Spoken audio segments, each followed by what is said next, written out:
I mean, we could just find a website and order a bunch of it ourselves. You could, but you're taking a big risk. You don't know the quality, the fit, the timeline. It's a roll of the dice. Yeah, I guess. But isn't that how everyone does it now?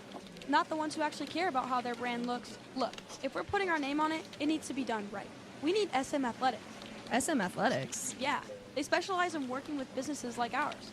Apparel, hats, promo gear, but real, customized stuff. They actually care if it turns out right.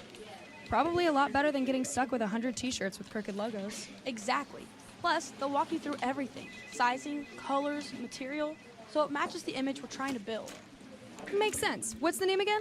SM Athletics. Trust me, if you want to look like a real company, not a flea market stand, this is the move. If you're serious about your brand, work with people who are serious about getting it right. SM Athletics. This is Coach Josh Heupel. In football and life, you need a solid defense to protect what matters most. That's where Farm Bureau Insurance of Tennessee comes in. Score peace of mind with Farm Bureau Insurance, the official insurance of the Vols. They're your line of defense. FBITN.com. This is Baseball VFL Cody Brown. Farm Bureau Insurance is the official insurance of the Tennessee Vols. I'm here to be that line of defense for all your insurance needs. Give me a call at 865-992-3871 and go Vols. Are you ready to show off that confident, radiant smile you've always dreamed of? Well, here at Knoxville Smiles, we're ready to turn your dream into a reality. At Knoxville Smiles, we're more than just a dental practice. We're your partners in achieving optimum oral health. From routine cleanings and checkups to advanced cosmetics and restorative procedures, we offer a wide range of services in an environment that makes every visit a positive and comfortable experience. At Knoxville Smiles, it's about more than just treatments. We're focused on creating a welcoming environment where you feel like family. Our state-of-the-art facilities are designed with your comfort in mind, and our friendly staff is always ready to address your questions and concerns. Don't wait any longer to achieve a beautiful smile you deserve. Schedule your appointment at Knoxville Smiles today and take that first step towards a healthier, happier you. Call us at 865-539-1776 to book your appointment today, or just visit our website at knoxvillesmiles.com. Good morning, Fan Run Nation. Man, oh man, make sure you hydrate out there all day long, people. We're on the verge of triple digits outside today. Summer's here. We're inside where it's nice and cool, and we'll open today's show with a discussion on Vol baseball. The final polls have dropped, and even with the ups and downs of this season, Tennessee finishes either in or near the top 10 in all of them.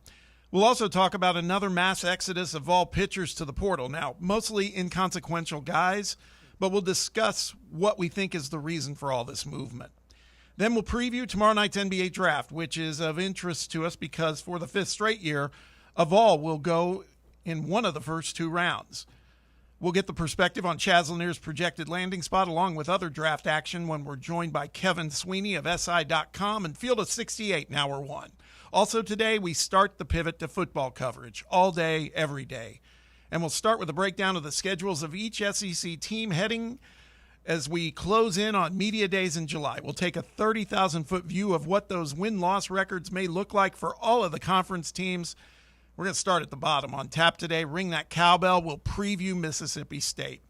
It's all part of a hotter-than-hell Tuesday edition of Under Review. Let's get cool and happy. Turn up the open, Brett. From the studios of Fox Sports Knoxville, it's time for Under Review with Bob Baskerville on Fan Run Radio.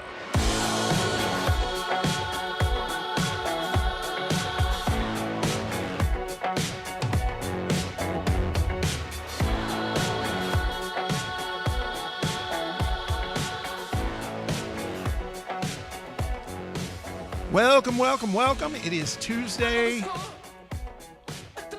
Welcome to the silly season.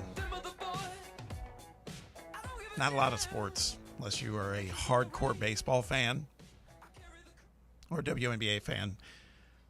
Some of you like that stuff. That's cool, too. But we still got some stuff to talk about. We got an NBA draft coming up. Vols baseball kind of wrapping things up, so it seems. We'll talk about all of it. We are coming to you live from the White Claw Hard Seltzer Studios of Fan Run Radio. This is Under Review. I'm your host, Bob Baskerville, joined as always by Sam Beard. Got Brett Hollander across the way. Got Jake Jenkins here, too.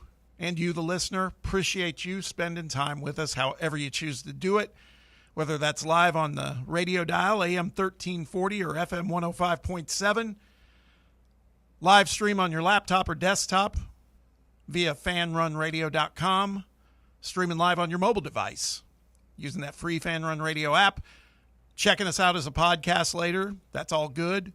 We're also available on video on YouTube. Fan Run TV. That's the channel. Like and subscribe. We're also on Facebook. We're also on X. You get the picture. We're available wherever you consume your media, and we sure do appreciate you being a part of it, supporting Fan Run Radio, supporting our show Under Review. You can also be a part of the program on a live basis. Phone lines are open. Text box open. Same number works for both. Hit us up at area code 865-966-3435. That's 966-3435. You can also reach out to us on X at Fox Sports Knox.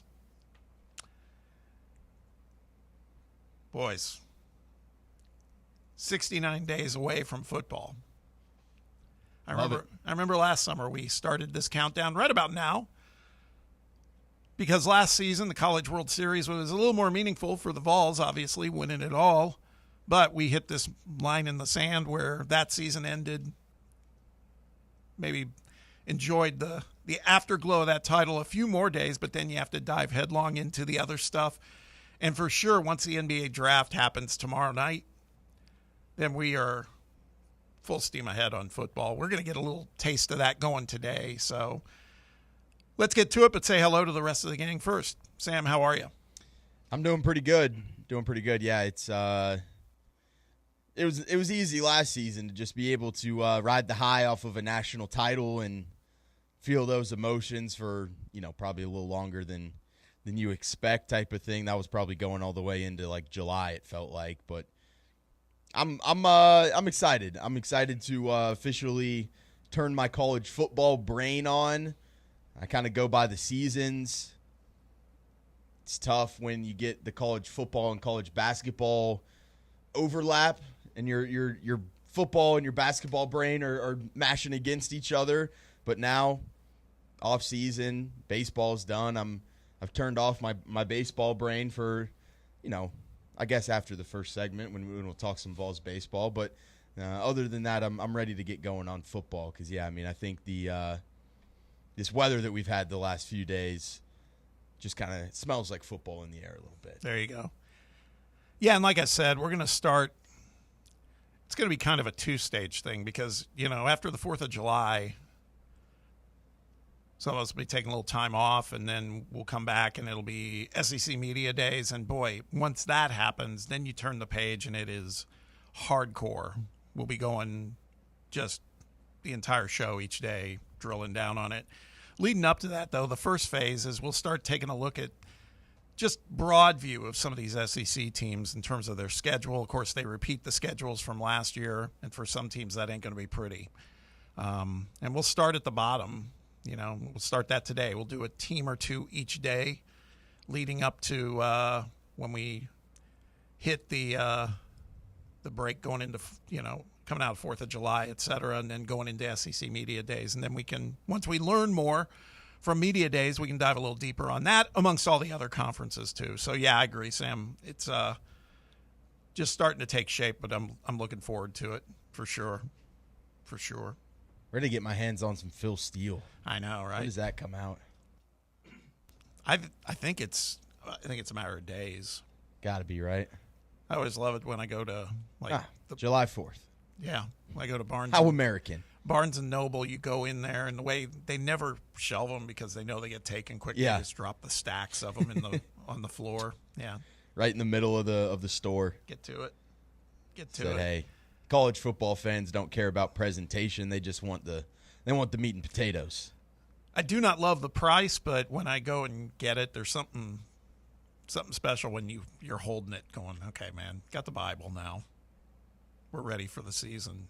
That's $20 worth of knowledge that you can't get back. It's true. It's very true. It used to be like $10 though, right? Yeah, just like everything else. But hey, we got to keep the lights on for old Phil. Yeah. Is that like the only thing he does? Like, does he? You think he just is able to charge $20 to people nationwide, and that kind of gets him through the year till the next Phil Steele magazine? He has a lot of digital subscribers now too. Okay. I don't know how many. Sure. I don't know if that's a money-making endeavor for him, but yeah, I think this is singular focus. He puts this thing together, does a lot of radio hits and other things leading up to the season, and then it's like once the season starts, he kind of disappears. Goes into his bunker, waiting for the next year. Yeah. Probably not too much time to mess around. He's got to get going on next year's information. I would assume he just goes and starts paying attention to all the games. That's what I would think. Tee up the 2026 season. When you look up the 2025 Phil Steele magazine, when it gets taken to his website, it's the banner page is Neyland Stadium. Is it really? Yeah. Nice. Man, that gets me fired up just looking at it. Should. Looking at that checkerboard, beautifully painted in those end zones. Yeah. Watched Whiplash for the first time last night. Oh, yeah. I feel like that was a classic that I had never really seen before. So I was like, yeah, I got to. Officially, with no sports to watch, I'm starting to become a more of a movie guy this summer. Well, it's funny. I'm on a text thread with a bunch of folks I grew up with and went to school with, essentially, and somebody posted a picture last night of like a Major League Baseball game and then like a bowling match on TV, and they said this is what we have to look forward to. This is the YouTube TV multi-view that we got right now. Yeah, and I wrote something to the effect of, I go, just imagine that you have to talk about it. All this lack of activity for the next 4 to 5 weeks. But then one of my friends on that chat dropped me a line, and this I'm very, very intrigued by, I got to say. Let me find it. Here it is. She wrote, you need to check out, any of you heard of Faith Kipyegon? I don't think I have. Okay. Faith is the lady. Faith Kipyegon. The lady's world record holder in the mile and the 1500. And she is attempting to break the 4-minute mile in Paris on June 26th, so Thursday. Okay. And the Prime's going to be airing it. YouTube's going to be airing it because there has never been a female who has run a sub 4-minute mile. Now, 2,000 plus men have done that, but never a woman. And again, she's obviously an elite distance runner. So it's going to be interesting to watch. There's a documentary that's out there right now on Amazon Prime about it called Breaking 4. And then again, they're going to do live coverage of it on Thursday. So I can't even wrap my head around that. Yeah. I know. The fastest male is 3 minutes and 43 seconds? Yeah. It's ridiculous. Yeah. So Prime Video, that's going to be live? And YouTube, it sounds like. Yeah. All right. Yeah. She has been... you better not miss it. It's only going to take 4 minutes. Right. She's been training in Kenya, running on a dirt track. Yeah. So, I don't know. In this downtime, I have to admit, when I saw this, I was like, okay, it's time for Bobby to open his mind up, right? Because I wasn't even aware of this. It's a distance running summer for you. Absolutely. Check it out. Might even get into the spirit. Big old dude like me running around trying to run a mile. That would be rough. What's the fastest you think we'll ever get at the mile? Like, I feel like it's, I know that this woman hasn't broken 4 yet, but it feels like the number just keeps getting smaller and smaller for people as the years go on. Are we ever going to reach a breaking point of like, all right, you just can't go faster than that? So, because us humans are evolving pretty damn good with this mile time. So is 3:43 the fastest? According to Google, yeah. Yeah. I don't know. I mean, can they shave another 5 to 10 seconds off of that over time? I don't know. That might be too much, but that is getting crazy. I don't think that was a while ago, right? Yeah, this says it's in 1999. Which makes you think it won't be broken. Really? I mean, really that it's that far back. Yeah, no, I I was going to say, I don't think we're ever going to get to somewhere where it's like a sub 3:30 No, mile. it's going to be like a point by .1 or .2. Yeah. Like you don't think. Yeah. And maybe I'm wrong, but I don't know how recently the closest was to that. You know. Like, Yeah. Is somebody running right now that's been close to it, kind of thing. So this girl's trying to break her own record, it seems, too. Yes. Okay. Yeah. Yeah. I think the marathon's consistently being broken right now by guys. Maybe You know, that's it what I'm seems thinking like- of. it Marathon seems like times every keep going time down. Yeah. the same guy's kind of breaking his own record, you know. So That's the one I can't. You know, you talk about the mile is one thing. And I've got a relative who's run the Boston Marathon multiple times. That's the one I cannot fathom. It's like That pace is ridiculous. I can't even. I have friends back home. You know, before the Indy 500, the week before, they always do the Indy Mini Marathon, which is like a half marathon. And it's like, I get a fair share of cardio. I just know that I'm not built to do that kind of thing. I don't ever. enjoy running at all. No. It's just not. It's never going to be my thing. No. I actually tried to get into it over COVID when you got nothing to do, and I was like, all right, let me just try and go for a couple runs for a few weeks. Hated it. Yeah. 2 hours and 35 seconds is the fastest marathon time ever. 2023 Chicago Marathon. So what's that as a mile? It's like what, like 5 something, right? 6? I don't know. Trying to think. Yeah, that's 26 wild. and 0.2 miles in 2 hours. It's crazy. God. That's why I spin, man. Yeah. I can get the miles in that way, and I'm with you, Sam. That's why I played basketball for so long. It's like, okay, that's one way to get exercise and cardio in, but I cannot just run. No. I can't. It doesn't stimulate my brain enough. It just tells me, hey, stop going. Yeah. It's like under a 5-minute pace for crazy. an entire marathon. And then there's the triathlons. Yeah, you get into like the Ironmans and stuff like Jesus. that. That just makes my head hurt just watching it. Well, now the thing that's really taken off is all this trail running. Like people I know that I play soccer with, they don't just run. They go run mountains and hills and go trail running, which I think's kind of crazy. But, you know. Those seem to be like surefire ways to like injure yourself. blow your ankle out or whatever. I mean, they're not doing it fast because you have to watch where you're going. But, like. We were talking about this out there the other day. Like there is some just brutal trail. Like I think it's in the Appalachian Mountains or something like that, where it's like we looked some guy up and he like broke his ankle in the first mile of the race and he like hopped for another 20 or something. Crazy. It's just something ridiculous like that. Yeah. I don't know if I'm wanting to test myself that much physically. No. Hey, let's go run up this mountain. Yeah, no kidding. No kidding. Do you have any friends who do like the Spartan stuff? I feel like I have had at least someone that I've known that's done something like that. Those are like the mud races, right? Mm-hmm. Yeah. Is there anything more to it than just mud?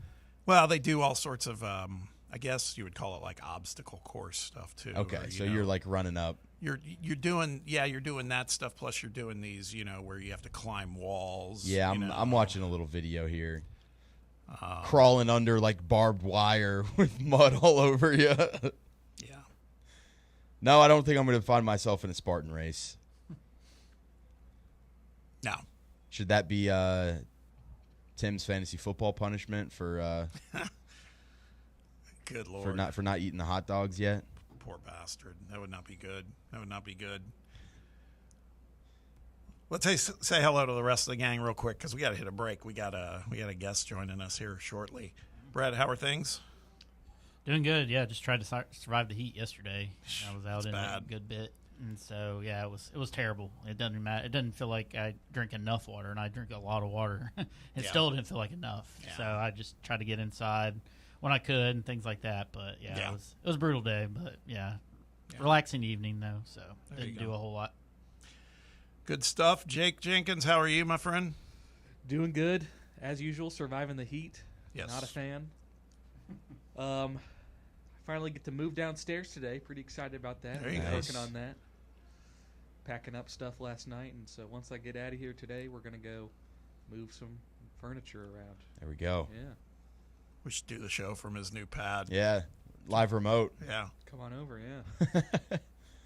Jake's like, that's good for me. I don't have to get up and exactly. drive over here. I'll just roll out of bed. Sleep in a little bit, yeah. Y'all be ready for me. Exactly. All right, listen, we're going to get to some sports. We're going to talk a little short segment on Tennessee baseball because all of a sudden yesterday another 7 pitchers are like, hey, we're out. We're hopping into the portal. We'll talk about that for a few minutes.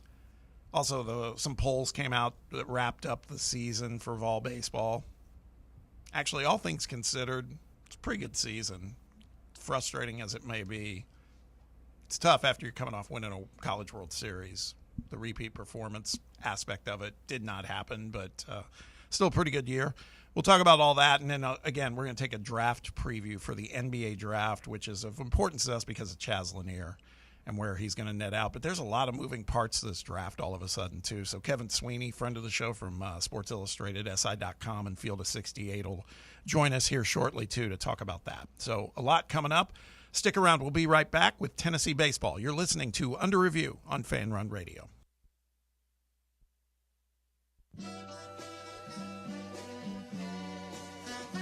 You're listening to Fan Run Radio, the sports humans. Believe in family. Believe in your fellow man. Believe in honesty and an honest day's work. We do. We're Farm Bureau Insurance. And we don't just believe in Tennessee.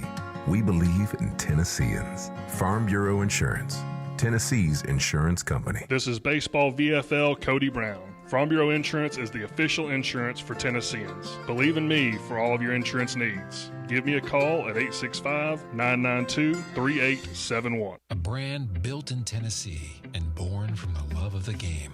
Inward Half revolutionizes golfing comfort. Crafted by a former pro and dedicated enthusiast just like you, our luxury performance wear guarantees you stay cool and comfortable through every swing and every day. We're not just a brand. We've set out to create a lifestyle for those who understand that impeccable style and premium performance are a hole-in-one. Enjoy the walk-in with Inward Half. Hey, Pack Rat. Yeah, you. Are you moving cross-country and you just don't know who to call? Call us right now. Listen, you've probably seen one of our containers in your neighborhood. But did you know that we can help you move anywhere in the United States? It's real simple. We'll drop a container off at the location you tell us to bring it to. You pack up your valuable possessions at your leisure. They stay safe right in your home. And when you're ready, call us. We'll come and pick up the container and give you a scheduled date of when your furniture and the other possessions will be at your new home. So if you're moving across country or across town, be a Pack Rat. Join the Pack Rat family. Call Pack Rat right now for your free quote. See y'all later, Pack Rats. Call 800-965-1298. 800-965-1298. 800-965-1298. That's 800-965-1298. Are you looking for a treat that will knock it out of the park at the next watch party? Just like your favorite baseball team, Crumble brings the best lineup week to week with an expanded roster that includes key lime pie, strawberry cake, or my personal favorite, Monster featuring M&M candies. Let Crumble treat you to the best cookies in the game. Download the Crumble app and start earning rewards. You can even vote monthly on what flavors you would like to see at any store of your choice. Warmer weather is here, so get to the ballpark, but don't miss the cookies.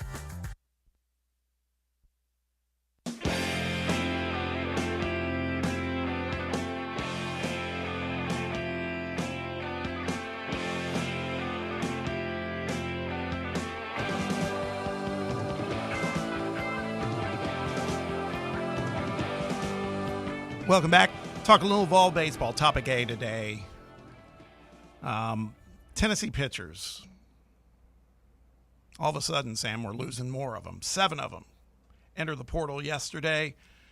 Really the only name that I recognized for the most part, well, 2 names. Michael Sharman, who was a midweek starter on occasion. Tanner Wiggins, who I believe was the guy who got his face smashed in on that foul ball. Correct. And then a bunch of other guys that I have not heard. So Some more casual fans might look at this and go, what is going on? The fact of the matter is these are not highly circumstantial pitchers. It makes me – I wanted to get your take on this. I'm wondering I think it could be a combination of things. First of all, the roster limits are going to be coming into play with this House settlement, so you got to be really selective in terms of what you're going to be doing with – they were carrying 30 pitchers this season. Now they're down to 14, and I think 6 of those will probably go into the Major League Baseball draft too and get drafted. So I think it's partly that. So these players are like, I don't know if there's a place for me, so I want to get moving. Second of all, I think some of it might be commentary too on one of the things you identified a lot during the season. It felt like our bullpen was kind of a gap for us from a pitching standpoint too. Yeah, no, I mean, I don't think I'm not worried really with any of these guys that have hit the portal. Maybe Sharman a little bit just because, he did show some promise in the midweek, and maybe that's a guy that could kind of take another step up, with an offseason, with another, kind of another year under his belt with Coach Q and Coach Frank and everything like that. But not really going to lose sleep over that one. And, yeah, I mean, I do think it does get interesting kind of with the new scholarship limits and stuff like that. I don't think it's necessarily a surprise that you've gone after a couple two-way guys. Like, I think that's interesting that maybe that's going to be a strategy that some people kind of take in terms of, going out and trying to get a guy that can kind of do a little bit of both. And if you think that you can kind of do it at that level, why not kind of go out and kind of kill two birds with one stone type of thing. So, I'm not necessarily worried by some of these guys exiting. It would, to me, go back to kind of what I was asking Shumpert a little bit yesterday. Are you a little worried there's not as many left-handed arms in the bullpen and just on the staff in general? I got to trust that they're going to kind of see that gap as well and need to fill some spots in this pitching staff, and I think they'll be able to do that throughout the course of this transfer portal offseason. Yeah, definitely. The other thing that came out yesterday were final rankings for the 2025 season. USA Today, D1 Baseball, and Baseball America all dropped their final rankings. Perfect Game has not yet, but these three, kind of the kingpins, and of course, national champion LSU stands at the top in all polls, as they should. Little surprising to me that Tennessee finished where they did. I mean, I wasn't expecting them to be much lower, but I actually felt like, USA Today has the Vols finishing ranked number 10 in the country. And I'm happy to see that because that means top 10 finishes in all the three major sports for Tennessee in this past year. Only school to do that. Yeah, absolutely. Shout out. But I thought 10 was a little higher than I expected. Baseball America and D1 had Tennessee they both had them at number 12. I don't know how you felt about it. Again, I didn't expect them to be super low, but I was pleased with where they ended up. Yeah, I mean, I feel like when we talked about this last week or the week before, maybe just right after we got eliminated, I feel like I remember saying something in like the 10 to 14-ish range. So I feel like that kind of checks out. Kind of splitting right down the middle there, finishing 12 in some, finishing 10 in some others. Obviously all of the Omaha teams basically ahead of you, and then just kind of one or two other programs. So, yeah, I mean, I feel pretty good about Tennessee kind of finishing in that spot. And in terms of kind of hopefully that gap year that we're talking about where next year can maybe be getting back into that Omaha conversation, 12 in the country ain't too bad. No. Yeah, I was surprised in the USA Today one where we finished 10th. You're right. It's pretty common practice. All the College World Series teams go ahead of the ones that don't go.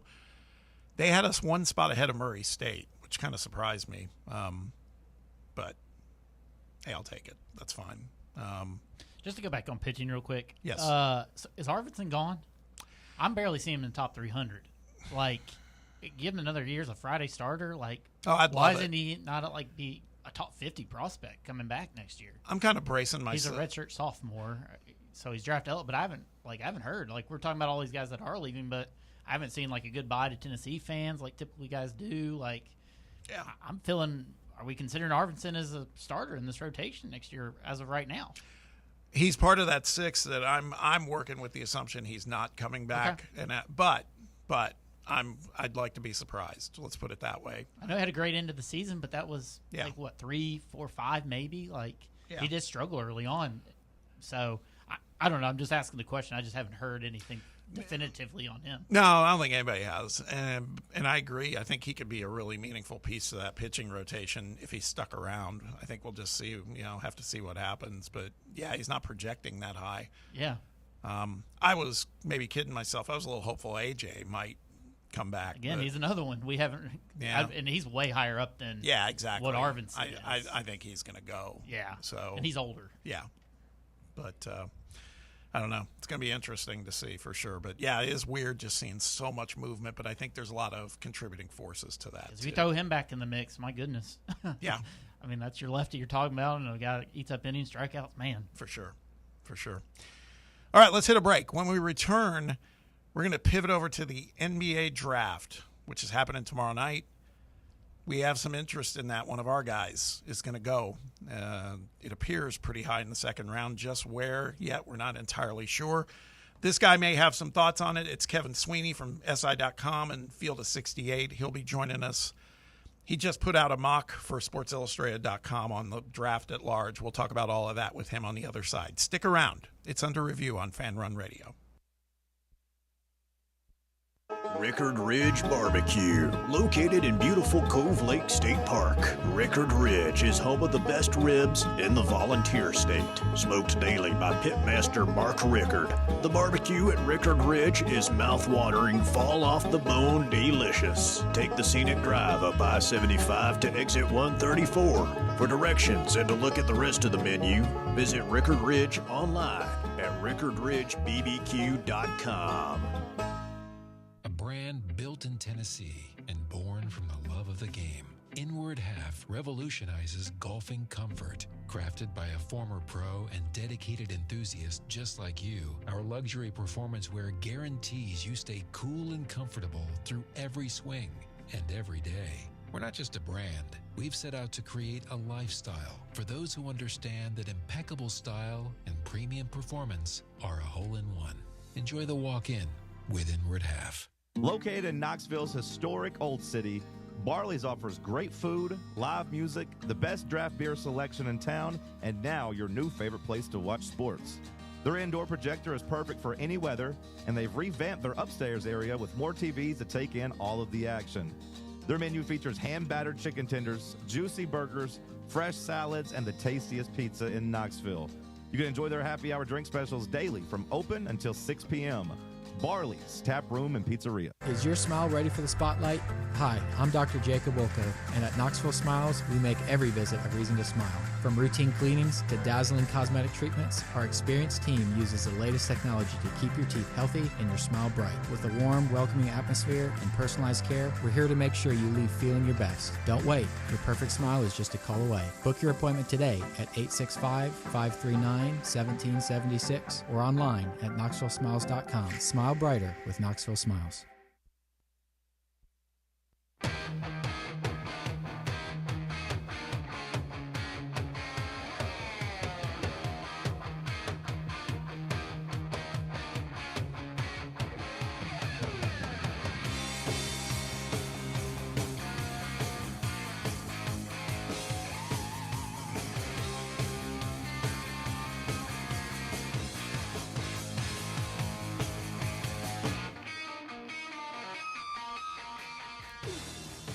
Welcome back. Bob Baskerville here with Sam Beard.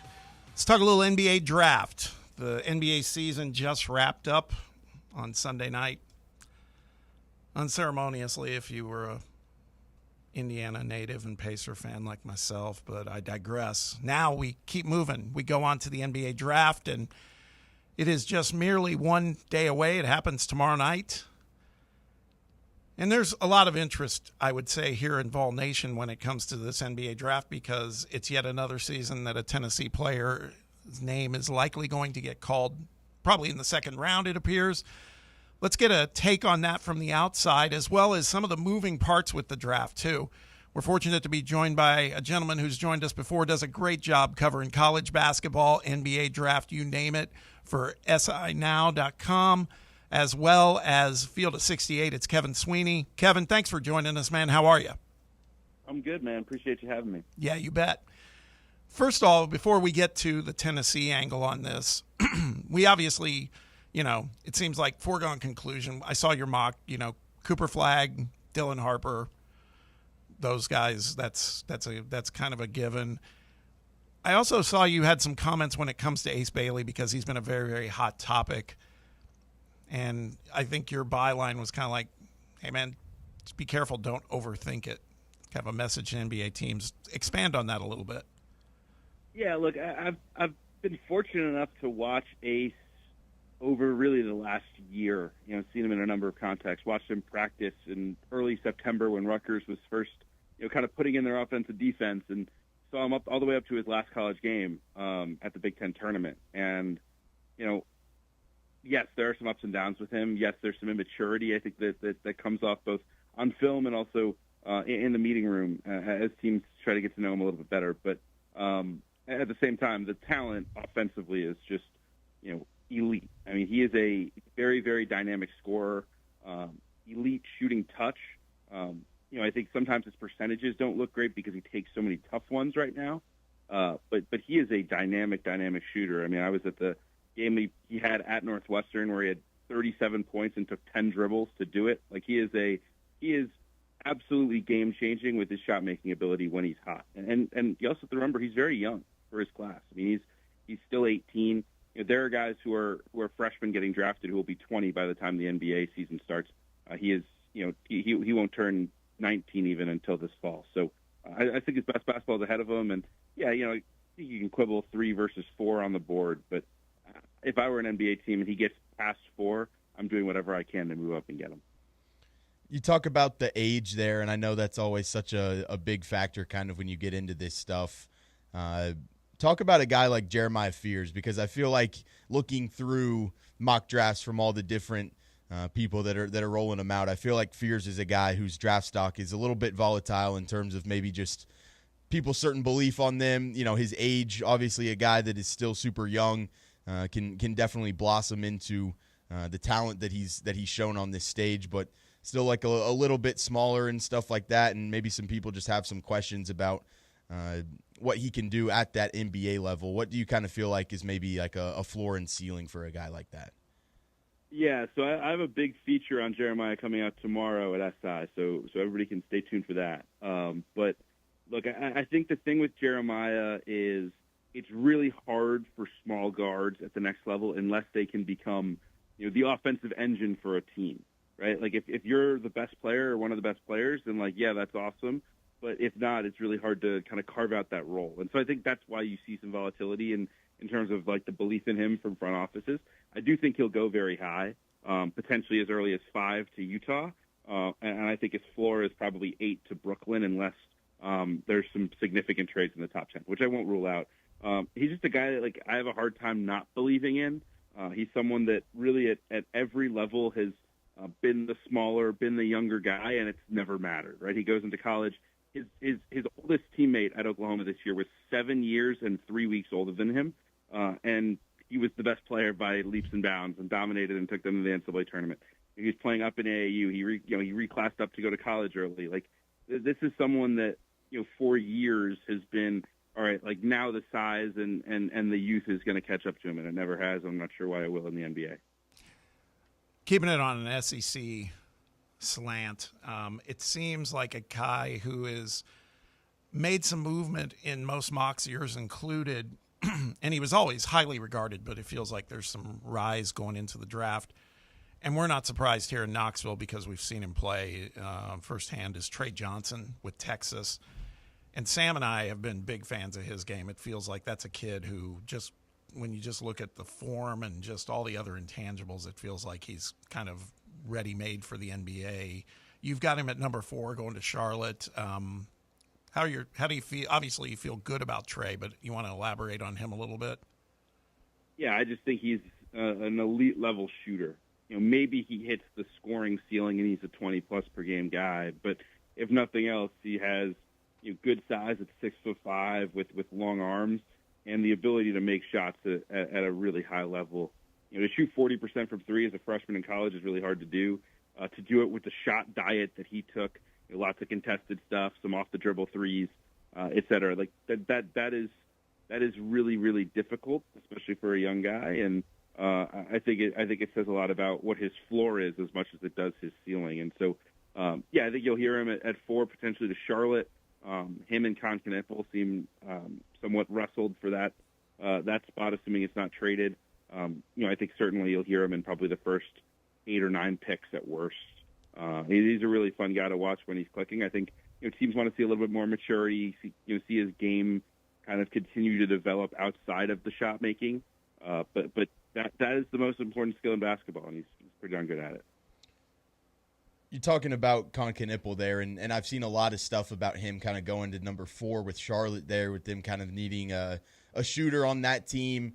Is that a guy that at 4 overall maybe worries you a little bit just with some of his, I think there's throughout the draft process, there's been kind of some knocks on his athleticism a little bit for his position, and if he can kind of keep up on the defensive end. Is that a guy that you would kind of feel comfortable still just with all of the offensive prowess that he's got and his shooting ability to be able to just be a good fit on a team like Charlotte as high as number 4? Yeah, look, I think he's sort of bust-proof because he's a great shooter and he has such great feel for the game. Mm-hmm. I think there's reasonable questions about the ceiling. Like, is he a guy that, down the line is, the second or third option on a contending team? I think I'm not convinced of that necessarily, but I also think Charlotte's in a place now where they have a lot of young talent. They have a lot of offensive firepower, right? You have Brandon Miller, you have LaMelo Ball. Like, they're not lacking in shot creating juice and athleticism. Like, they need guys that can help them win now, right? At some point, like, Charlotte can't continue to spin the wheels on rebuilding. They have to start pushing towards the playoffs. And I think Khan's someone that, I think they view as a guy that can help them push towards winning, a guy that can raise the maturity, raise the competitiveness level in their locker room. And, maybe he doesn't blossom into the star that a Trey Johnson or an Ace Bailey could, but he's a safer pick and someone that they feel like they can rely on earlier in his NBA career. We're joined by Kevin Sweeney with SI.com and Field of 68. Kevin, there was a piece you also dropped a few days back, and it's in regards to this first round of the draft that I find fascinating because I didn't even realize all these kids played together. But there's this whole Montverde connection where Cooper Flagg leads the list, but there could be as many as 4 players from the same high school team going in the top 20. Just from your perspective, this seems like unprecedented to me, right? Yeah, I mean, it's pretty unbelievable. Obviously, like we've gotten to a point in high school and prep basketball where the best players want to play with each other, and there's this kind of rise of these national programs. Montverde a couple of years ago had Cade Cunningham and Scotty Barnes, who were top 5 picks together on the same high school team, and then a couple of other guys that wound up being NBA players. And so what Kevin Boyle did with that program was sort of remarkable and has really reshaped what youth basketball looks like. But yeah, I mean, that team was an all-timer. I got a chance to watch them a couple times. They were absolutely dominant, even against good teams. I mean, that's the thing that's so impressive. They went undefeated. They dominated their way through their schedule. They were playing against Jeremiah Fierce's prep school team, and they played against VJ Edgecombe's prep school team. And they're blowing these teams out by 15 and 20 points. And I think that group will go down in the record books, and it's cool because they clearly have such a great rapport and bond. And getting to spend a little time with them at the combine, it was cool to see them all come back together and be on the cusp of reaching that goal that they all were striving for when they were playing together in high school. The fourth name escapes me. It's obviously Flagg, Liam McNeely, excuse me, Asa Newell, and who was the fourth? Derek Queen from Maryland. That's right. Yeah, not too bad. Not a bad team. It's a pretty good squad. Kevin, looking at your mock draft here, no pro teams in Knoxville, so I feel like a lot of people latch on to the Hawks. 2 really interesting picks that you've got here with Kasparis Yakachunas out of Illinois, and then Nick Clifford from Colorado State. 2 guys that I absolutely loved watching this season just in college ball. obviously it's a mock draft, but if this were to go down there, just kind of talk about what those two guys could bring to a team like the Hawks. I love those two guys in college at least. Yeah, like I think what Atlanta needs more than anything probably is just high feel guys who understand how to play a role. If you're going to commit to winning with Trae Young, those are the people that you need around him, and I think both guys have proven that they can handle it. They can make shots. They can guard multiple positions.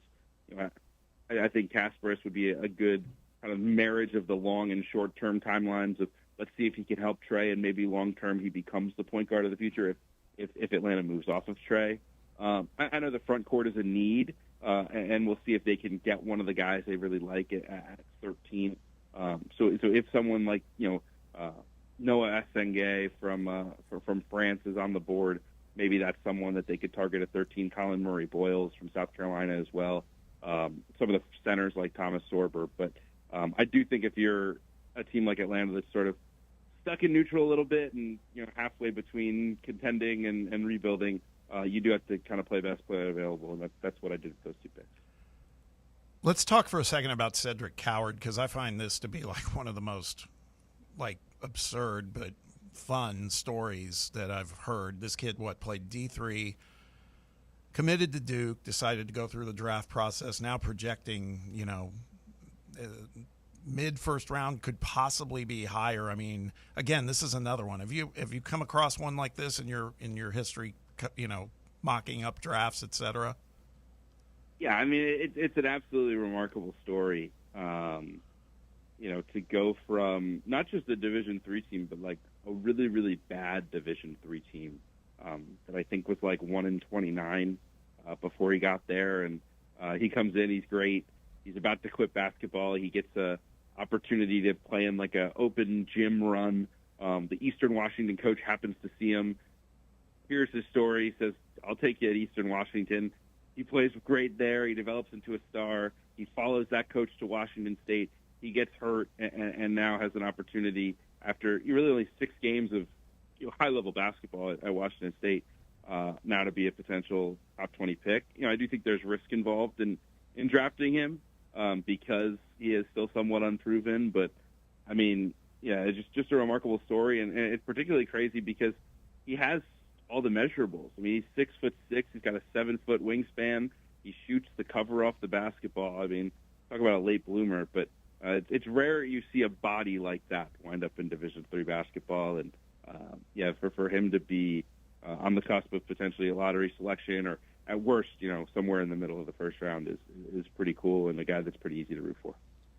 You talked about those smaller guards not really being able to carve out a big role unless you do just have that kind of flamethrower ability. Does Walter Clayton Jr. kind of pass that test for you? I want to kind of pick your brain a little bit on what you kind of feel like he could grow into as an NBA player, because I feel like those were some concerns a little bit at times this year in college, and then you saw him just go and absolutely mow through the NCAA tournament against high-level competition. Is that a guy that you have confidence in being able to find a role in the NBA at some point? Yeah, another guy that's just like hard to bet against because of his background and his story, and going from high-level football player to Iona to Florida to national champion. I mean, at some point, like this dude has found ways to produce, and so yeah, I do think that the size limits him. I think his shooting ability, does help a lot in that regard. The other thing is, because of the new CBA, that has really changed the flexibility that teams have to add contracts to their mix once they're over the cap. I mean, drafting in the late first round as much as anything nowadays is a how can you collect guys that can play for you in your rotation cheaply? So older guys like Walter, who are proven shot makers, who have a proven skill that can get them on the floor, they have a lot of value to these contending teams. I think I mocked him to Orlando, which was an option, and Miami has also been talked about keeping him in the state of Florida. But I think there will be a number of teams that really value Walter, even if the ceiling's a little bit lower. Just the opportunity to add someone that you could probably put in an NBA game tomorrow, and he'd find a way to add some value on the floor. Talking with Kevin Sweeney, SI.com, Field of 68. Kevin, let's make the pivot over to a player, obviously, of so much interest here in Tennessee. Chaz Lanier, who I feel like at one point was kind of, borderline second-round pick, but then went to the Combine, showed out. And now I've seen him somewhere, it wasn't in your mock, but maybe in another that had maybe going as high as like 35, really in the upper level of the second round. How do you feel he's going to land in this area? You feel it's in that 35-40 range roughly? Yeah, the second round's so hard to predict because everyone has different goals with their picks. Some people want to stash guys in Europe. Some guys want players who only agree to take a two-way contract. So, with Chaz, I think the hope would be a guaranteed deal. And so, there's a world where that could cause him to wait a little bit longer in the second. But I do feel like he'll get drafted probably in the first half of the second round. He's someone that definitely helped himself at the Combine. I think about last year, before he had even committed to Tennessee, he was at the G League Elite Camp, but which is kind of the pre-Combine, if you will. And he was sort of doughy, not in great shape. He could make shots, obviously, but the level of competition was so different for him from where it was at North Florida, and I think he struggled to adjust to that. And so there was probably a little bit of skepticism among NBA teams. And so when he shows up to the Combine after, obviously, a phenomenal year at Tennessee and tests out of this world athletically, I mean, one of the bigger improvements I've seen in terms of just reshaping his body and some of the athletic testing side of things was really impressive. Everybody knows he can make shots. Everybody knows he's a super high character kid, and so he's a pretty easy sell in that second round. Again, for teams hunting those affordable role players, you go get a guy who's older, who is an elite level shooter, and who brings a level of toughness and work ethic to the table as well.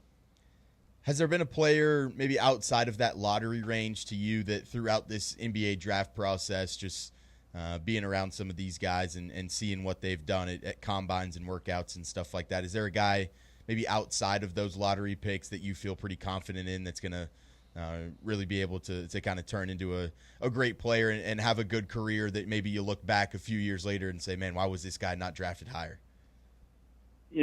Georgetown's Thomas Sorber is someone that, the more film I watch, the more I'm like, man, like he's going to be a steal, and someone that, I think if he was healthy for the full year at Georgetown might have been able to boost his stock a little bit more, been talked about more as a lottery pick. Someone that has, great size and length, 7'6" wingspan, impressive shot blocker, great rebounder, tough, physical, could play inside out offensively.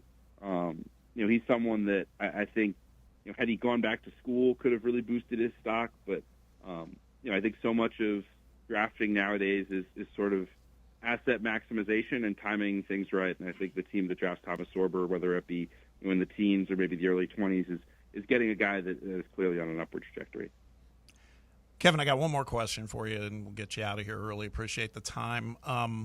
And this is not about this draft, but I did want to get your take because you pay attention to all this. Ball. As I mentioned at the beginning of the segment, I'm from Indiana originally. A little crushed at what I saw Sunday night with Tyrese Halliburton, but something that was not noticed or recognized was, and it's just a little bit of serendipity, but the Pacers made the trade a couple days prior to Game 7 with New Orleans to give their first-round pick this season to the Pelicans in the exchange for the Pacers retaining their first-round pick in 2026. And just want to get your take on that because all of a sudden, Indiana is likely not, that could end up not necessarily a lottery pick maybe, but at a minimum, it's probably a mid-first-round pick, and all of a sudden that's something that they could, truly need. If you're looking ahead at 26 from afar, I know it's very speculative, but, you look at this draft, it's pretty loaded from my perspective. How do you think 26 shapes up?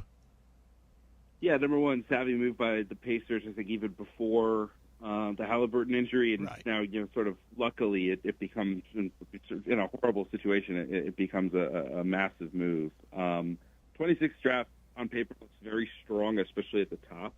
It's so early to tell with some of the, late lottery, mid-first, what's that going to look like. But there are 3 absolutely elite prospects. Darren Peterson, who's going to Kansas, A.J. Debansa, who's going to BYU, and Cam Boozer, Carlos' son, who will play at Duke. All 3 of those guys are like number 1 pick in a normal draft level prospects, and then not far behind are guys like Nate Ament, Tennessee, obviously, and Mikel Brown, who's going to Louisville. So, I think a lot of excitement around the NBA about that group. It's someone, I've spent a lot of time at these recruiting events and whatnot. NBA teams, really since COVID, have spent a lot more time at those grassroots level events. And there was a few years there where no one was interested in going to the 17U games. They all wanted to watch 15s and 16s because that was Peterson and AJ and Cam Boozer, and at the time it was Cooper Flagg before he reclassified up. And now those guys are knocking on the door of the NBA, which is pretty cool. That's crazy. Well, again, appreciate you hopping on with us. Let the listener know where they can check out all your work. I'm sure you're going to be busy here these next couple of days. Yeah, it should be a fun one. Appreciate you guys having me. SI.com. We'll have all of our content, grading picks, big feature stories, the whole nine. Check it out. Appreciate you guys. Yeah, man. Have a good draft, and look forward to talking to you again somewhere down the line. Thanks. Thanks, man. Thanks, Kevin. All right, let's hit a break. That wraps up hour 1 of the show. Really excited to see where Chaz lands, just for talking points, Mm-hmm. We'll just have to see. Or he goes to, like, the Wizards or something. Oh, God. Never hear of him again. Still would love to see a Tennessee kid end up in Memphis. One thing we didn't talk about with him either is the prospect of, will Dalton Connect be in a draft day trade or something? Could happen. I could see it. I think he needs to go somewhere, man. It feels like the Lakers have kind of checked out on him. Got to let that kid play. Yeah.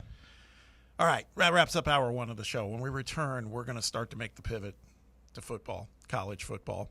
When we return, it'll be kind of a more broader view of things. It was an interesting list from ESPN.com, and it kind of talks about some of the history of college football. What are some of the records in college football that are unbreakable by measure of ESPN.com? They have 10 of them. Some of them are more current than others. We'll talk about those as we start to tee things up with the pivot to college football. Be right back for hour 2. Stick around. It's under review on Fan Run Radio. For the fans, by the fans, this is Fan Run Radio, Knoxville. Citizens National Bank. We make it easy to save money. Get access to thousands of discounts on shopping, dining, and travel with the CNB Plus Perks account. It's a powerful new way to save money with roadside assistance, cell phone protection, identity theft protection, and credit monitoring. Banking at CNB has its perks. Call or stop by a branch for more details. Citizens National Bank. Banking never felt so good. Member FDIC. Ready to launch your career? Axel Logistics is a leading third-party logistics company where excellence is an energy. With an award-winning culture, Axel proves that positive outcomes come from a positive environment and a work hard, play hard mentality. At Axel, the drive for success is infectious. And with an uncapped commission structure, hard work isn't just noticed, it's rewarded. For those with big goals and even bigger dreams, Axel Logistics is the place to start your career. You're listening to FM 105.7 and AM 1340, WKGN Knoxville, and W289CU Knoxville, Fan Run Radio. Are you looking for a treat that will knock it out of the park at the next watch party? Just like your favorite baseball team, Crumble brings the best lineup week to week with an expanded roster that includes key lime pie, strawberry cake, or my personal favorite, Monster featuring M&M candies. Let Crumble treat you to the best cookies in the game. Download the Crumble app and start earning rewards. You can even vote monthly on what flavors you would like to see at any store of your choice. Warmer weather is here, so get to the ballpark, but don't miss the cookies. We really need to get some branded stuff. Shirts, hats, promo items, something professional. I mean, we could just find a website and order a bunch of it ourselves. You could, but you're taking a big risk. You don't know the quality, the fit, the timeline. It's a roll of the dice. Yeah, I guess. But isn't that how everyone does it now? Not the ones who actually care about how their brand looks. Look, if we're putting our name on it, it needs to be done right. We need SM Athletics. SM Athletics? Yeah, they specialize in working with businesses like ours. Apparel, hats, promo gear, but real, customized stuff. They actually care if it turns out right. Probably a lot better than getting stuck with 100 t-shirts with crooked logos. Exactly. Plus, they'll walk you through everything. Sizing, colors, material, so it matches the image we're trying to build. Makes sense. What's the name again? SM Athletics. Trust me, if you want to look like a real company, not a flea market stand, this is the move. If you're serious about your brand, work with people who are serious about getting it right. SM Athletics. When it's past high noon, it's time for a vodka soda made with a vodka you've actually heard of. I'm talking White Claw vodka soda made with White Claw premium vodka. JB Smooth only drinks vodka soda made with the world's smoothest vodka. And you can too. Pick you up a bottle of the triple wave filtered vodka that's been distilled 5 times. White Claw premium vodka comes in 4 flavors: black cherry, mango, pineapple, and just vodka. You haven't had vodka like this. No one has. White Claw premium vodka. Please drink responsibly. A brand built in Tennessee and born from the love of the game. Inward Half revolutionizes golfing comfort. Crafted by a former pro and dedicated enthusiast just like you, our luxury performance wear guarantees you stay cool and comfortable through every swing and every day. We're not just a brand. We've set out to create a lifestyle for those who understand that impeccable style and premium performance are a hole-in-one. Enjoy the walk-in with Inward Half. Your tax refund belongs to you, not an identity thief. Over $6 billion in tax refunds were flagged by the IRS for possible identity theft last year. If you're in a bind this tax season, LifeLock can help. They monitor and alert you to identity threats you'd miss on your own, even if you're careful with your personal information. And if you do become a victim of tax-related identity fraud, LifeLock has U.S.-based restoration specialists ready to help solve your identity theft issue. Plus, all LifeLock plans are backed by the $1 Million Protection Package, meaning LifeLock will reimburse you up to the limits of your plan if you lose money due to identity theft. Let LifeLock help protect your financial info, so all you have to worry about is what you do with your tax refund. Go to LifeLock.com, save up to 25% off your first year. The promo code is HERD, promo code HERD, to save up to 25% off your first year. LifeLock.com. Identity theft protection starts here. Hour 2 of Under Review starts now.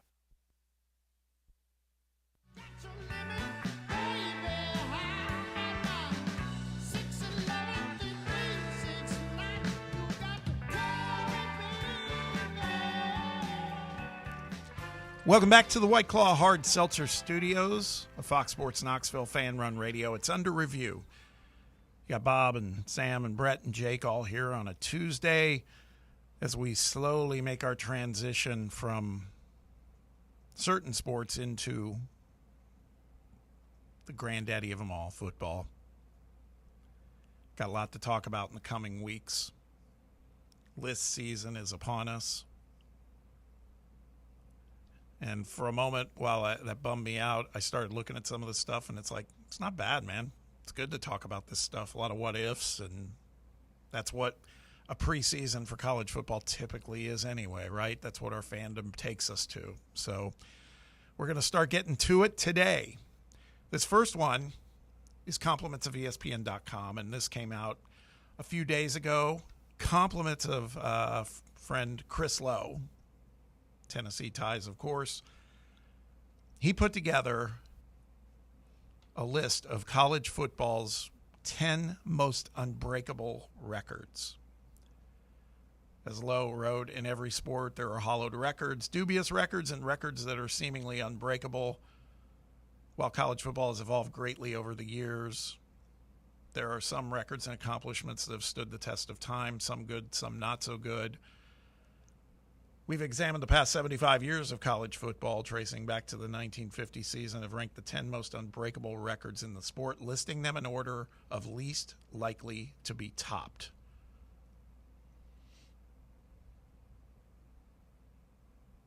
So for some of you Tennessee fans who go way back, this starts from 1950. So records such as Tennessee going the entire 1939 regular season unbeaten, untied, and unscored upon under Major Nealand. That won't be on the list. Sorry about that. But this is an fraud list. yeah, exactly. Chris Lowe's a fraud. No, let's talk about the list, though. Top of the list, and this one happened way back when under Bud Wilkinson in Oklahoma, but I do think it correlates to where we are today, and I do agree that it's, when you hear the number, it's unbreakable. And that is when Oklahoma went on a 47-game winning streak. Unbeaten for 47 straight games. Kind of agree with him here. In this day and age of college football, I find that one almost impossible to break. It is pretty incredible. This is, 47 games unbeaten is pretty wild. In the 50s, I guess it is still that impressive. I was reading this article a few days ago, and I went diving into Reddit college football off of their article here. A couple guys bring up some really good points. They think that Kellen Moore's career at Boise State is actually more impressive than this. He went 50-3 in his career at Boise State. Wow. Lost all 3 games by a combined 5 points. So he is 5 points away from having a perfect career at Boise State. 53 wins. Yeah, right. 53-0 is five total points away from going 53-0 in his career. I feel like that does have a pretty decent argument in terms of still that's modern college football. I know it's Boise State, but I feel like Boise State and 50s football kind of cancels out a little bit. Yeah. But I thought that was an interesting one, kind of putting that up against Oklahoma's record back in the day. Yeah, I love it. I think the basketball corollary. Everybody talks about UCLA's 88-game winning streak, and I do think some of it back then was, and I think it would apply here for Oklahoma, is there were probably less very, very good teams than there are now, so maybe that's part of it. And so I think it's not so much Oklahoma's record as a fraud, but to your point, what you just talked about with Boise State. That's an incredible number, even if it is 50-3. Yeah. It's just there's so many Boise State. There's just so many really good teams across the canvas of college football now right. that it just seems highly unlikely for some team to just go and not lose for what would that be, man? Essentially, that's 4+ years. Yeah. It's pretty incredible. What was Georgia's a couple seasons ago? How many did they get to? Because I feel like that was pretty good this day and age, and they were 29 as well. I was going to say mid-20s at least. So yeah, 29. So they were still pretty far off. But I feel like winning 30, like you mentioned, this day is pretty amazing. I agree. It says 2000 to 2002 Miami and 03 to 05 USC both won 34 in a row. Okay. So even Georgia didn't get to that mark. Yeah. Number 2 on the list. This one, I want to read through it for you. This is regarding Barry Sanders at Oklahoma State. As Lowe wrote here, Barry Sanders put up dizzying numbers in 1988. That was his junior season in Stillwater. His single-season record of 2,628 rushing yards was challenged last season by Boise State's Ashton Jeanty, who had 2,601 yards. But Lowe writes there's a catch. Sanders' total came in just 11 games, while Jeanty played in 14. What's more, bowl statistics didn't count when Sanders was playing, and he had an additional 222 yards against Wyoming in the Holiday Bowl. Ridiculous. So, if all those were added, Sanders' total jumps to 2,850 in 12 games. 12 games. What seems untouchable is Sanders' NCAA record of 238.9 rushing yards per game on average. For perspective, Jeanty averaged 185.8 yards last season. The only other running backs that have averaged 200 rushing yards per game in a season were Marcus Allen in 1981 and Cornell's Ed Marinaro in 1971. I don't know if you can do this in the EA college football game. That's an unbelievable record. I really don't think that one is going to get broken. And Ashton Genty was the closest guy we've seen in a really, really, really long time, and he couldn't keep pace against, Boise level competition type of thing. And that's just that's one that I would expect to see. He also left a lot of carries on the table, though. There were games Yeah. that got taken out after a first half. Yeah. Does it total three full games, though, you think? I don't know. I could probably go back and look, but I know there were some games he was taken out of early, but I don't know.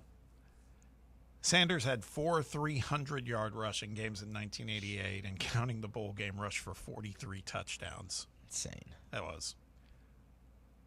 He was something, man. I hated to see him retire as soon as he did. He looked like a video game the way he played, the spin moves and everything else. It was incredible. Number 3, Florida State, top 5 finishes. So, Bobby Bowden's Florida State teams finished in the top 5 of every final AP poll from 1987 to 2000. I mean, that's pretty damn good. I'm trying to even, that's the whole thing. So, as Lowe wrote, think about that. 14 straight top 5 finishes. Pete Carroll had some dominant teams at USC, and their longest streak was 7 straight. Alabama won 6 national titles under Nick Saban, and his longest run of top 5 seasons was 5 in a row. That is a tough one to I wonder what Wow, yeah. Even I was going to say, what did like Saban and Alabama in their prime do? His longest run was 5 in a row. Right. God. Yeah. So no wonder these fans are so tough on like Mike Norvell and others. Yeah. I mean, they've got some expectations. They want Bobby back. Yeah, no kidding. Number 4, Oklahoma's wishbone onslaught. If an offense is rushing for more than 250 yards per game today, and there were only 4 in 2024, that's considered a punishing running attack. In 1971, with Barry Switzer as offensive coordinator, Oklahoma averaged 472 yards rushing per game. On the damn ball, baby. 472 rushing yards per game. I wish they'd give us their passing yards per game. Yeah. Couldn't have been anything close. Oh, they probably didn't have to. I was gonna say, literally did. That's why I wonder. Probably like 4 pass attempts per game. Exactly. Like, did they eclipse the 50-yard mark? How many times in that season? They averaged 45 points per game. They lost once to eventual national champion Nebraska, 35-31, in what was billed as the game of the century. And even in that loss, Oklahoma rushed for 279 yards. No team in the past 30 years has even reached 400 yards rushing. Total of 5,196 yards in 11 games rushing. That's unbelievable. They have their passing. I'm going to try and find it. To put in perspective, current day, Army was first nationally in rushing last season, and they averaged 300 yards rushing per game. 300. And we know they ran the ball all the time. Exactly. Keep working on that because I am interested to hear what their average passing attempts were. It had to be single digits. Had to be. Number 5, throwing it to the wrong team. As Chris Lowe writes, not all records are enshrined in trophy cases. Florida quarterback John Reeves threw an NCAA record 9 interceptions on 66 passing attempts in a 38-12 loss to Auburn in 1969. They threw it 78 times on the season. Nice.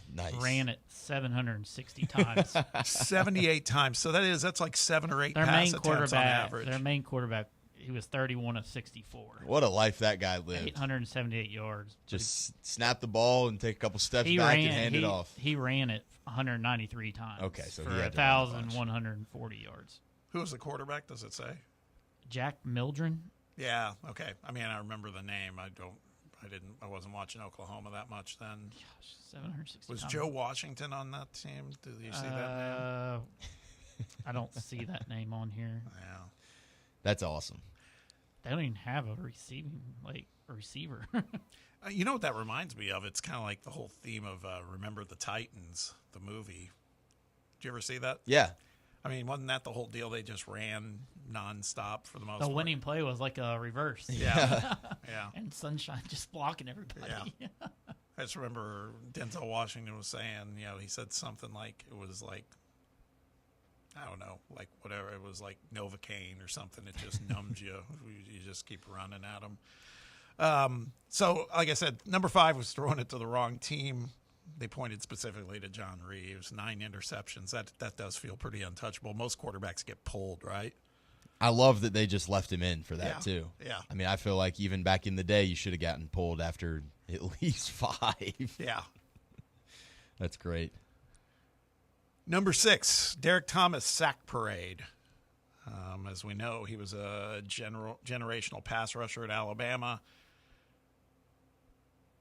Thomas gobbled up opposing quarterbacks at an astonishing rate, finishing with 27 sacks, 39 TFLs on his way to earning SEC Defensive Player of the Year honors. Probably won't see that happen. Good Lord. 27 sacks. Yeah, that's crazy. And just triple team him.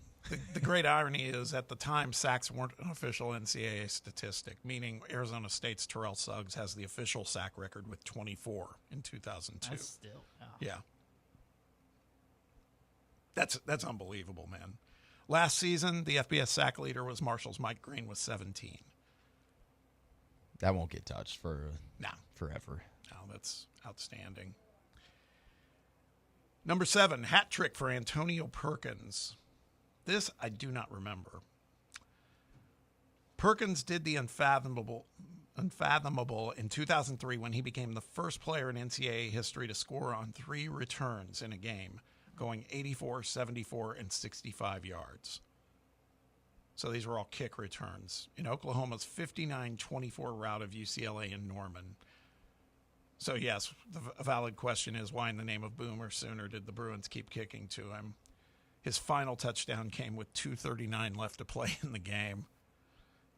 He also broke the NCAA record for punt return yards in a game, 277, a mark previously held by the late Golden Richards, who had 219 yards in punt returns in 1971. That's electric, being able to do that all in a game. I remember just back being in Nashville, I went to a Vandy game where some guy he had two in a game, but 3 is wild. Yeah. Can't remember what year that was for Vandy. Pretty impressive.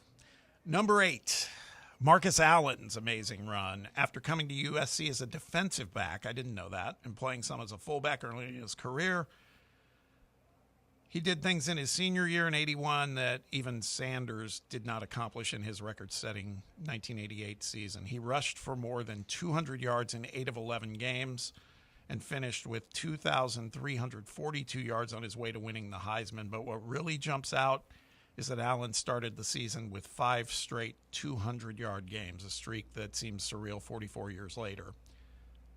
He's also the only player to win a national championship, a Heisman Trophy, a Super Bowl championship, a Super Bowl MVP, and an NFL MVP award. That's elite. That's an elite trophy case right there. That's Lowe writes. That's, you could argue, most accomplished football player ever in terms of just the breadth of just his across awards. the board. Yeah, that's awesome.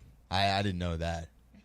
That's another thing. It may not ever be duplicated. And also, he's a pro football and college football Hall of Famer. Yeah, that's sick. That dude was smooth, man. That's what all I remember about him. He was a hell of a player. All right, the last 2 are a little more current day for us. This one, I remember watching the game. I had no idea. Now I look back on the magnitude of the statistics, and this is number 9 is Patrick Mahomes' wizardry. Before he started collecting Super Bowl rings with the Chiefs, Patrick Mahomes played a starring role in one of the wildest shootouts in college football history. Oklahoma and Baker Mayfield outlasted Texas Tech and Mahomes 66-59 in 2016, a game that produced one record after another. Playing through a separated throwing shoulder and fractured left wrist he suffered in the first half, Mahomes set an FBS record with 819 yards of total offense. He completed 52 of 88 passes. It won't. Yeah, that record won't get broken because nobody's going to throw for 88 attempts in a game ever again, I don't think. For 734 yards and 5 touchdowns, and also rushed for 85 yards and 2 touchdowns. And Mayfield threw for 545 yards and 7 touchdowns and gets the win. The teams combined for an FBS record 1,708 yards of total offense. I remember that game. I remember watching that clearly. God, that was a fun game to watch. It just felt like they scored literally every single second. And Mahomes back then was like, again, it just shows what we don't know. At least I was watching going out. That's great. He plays for Texas Tech. He's not going to, Joe Mixon ran for 270 and caught another 114 in that game, Jesus. too. I mean, 1,700 yards of total offense between the two teams. That's like that's literally like just throwing the Madden game on rookie mode and playing against like your 5-year-old cousin or something like that. I was just going to say, that feels like video game stuff for sure. There's no question. 300-yard receivers from Texas Tech. It's crazy. Was that Crabtree at that point? No. He'd been gone by then. I do remember. Do you remember Cutie? I think he played for the Texans maybe for a little bit, but some guy named Giles Batson. Doesn't look like very many Cam names. Batson, baby. Pride of the Titans. Okay, there you go. But no, not very many names. D.D. Westbrook for Oklahoma. Mm-hmm. Yeah. God, see, when you go Mark through Andrews. these, this is exactly why I want to do this stuff, because it starts to just gets the appetite whetted, right? Because it's like, man. Was Sterling Shepard in that game, Brett? For Oklahoma? Yeah. Don't see his name. Mark Andrews was. Shepard might have been gone by then. Yeah, D.D. Westbrook, Joe Mixon, obviously we know him, but looking through the this Reddit thread again, Nebraska's 1995 offensive line was not called for a single holding penalty all season, nor did they give up a sack. Nice. Wow. Yeah. I feel like that's long you standing. You can't even do it. Even they're going to throw a flag if not holding today. Yeah. That's amazing. What year was that? 95. Okay. God. That's crazy. And Nebraska, you said? Mm-hmm. Yeah, they were good in 95. Was that Tommy Frazier? Yeah. Yeah, that's wild. Not a single. Lawrence Phillips. What year did Nebraska just lay us out? Was it Peyton's last? I know he played with Peyton's last game. Yeah. 97 with Crouch. Yeah. I'm also seeing one that I've never heard of this before, but this is awesome. In 2006, Auburn had the ball against South Carolina for the entire third quarter. South Carolina did not get the football in the entire third quarter. Wow. I don't think that feels like that's impossible to break as well. Yeah. Just a long drive, and then they pulled off an onside kick. Yeah. Well, we got one to round out the top 10, and it involves Nick Saban. Number 10, number of Dodge Chargers handed out to players under the table. Speeding tickets for Georgia. Yeah, that's a good one too, Brett. They might break that themselves next year, though. As they write here, Nick Saban won a slew of games against nationally ranked teams during his career, 104 to be exact. But his streak of beating the teams he was supposed to beat during his 17 seasons at Alabama was unmatched. The Crimson Tide won 100 consecutive games against unranked foes under Saban and went 14 years without losing a game to an unranked opponent, a streak that was snapped by a 41-38 loss to 19-point underdog Texas A&M on October 9, 2021, with a walk-off 28-yard field goal by Aggies Seth Small. It was the longest such streak in the AP poll era, and Saban was 123-4 overall at Alabama against unranked teams.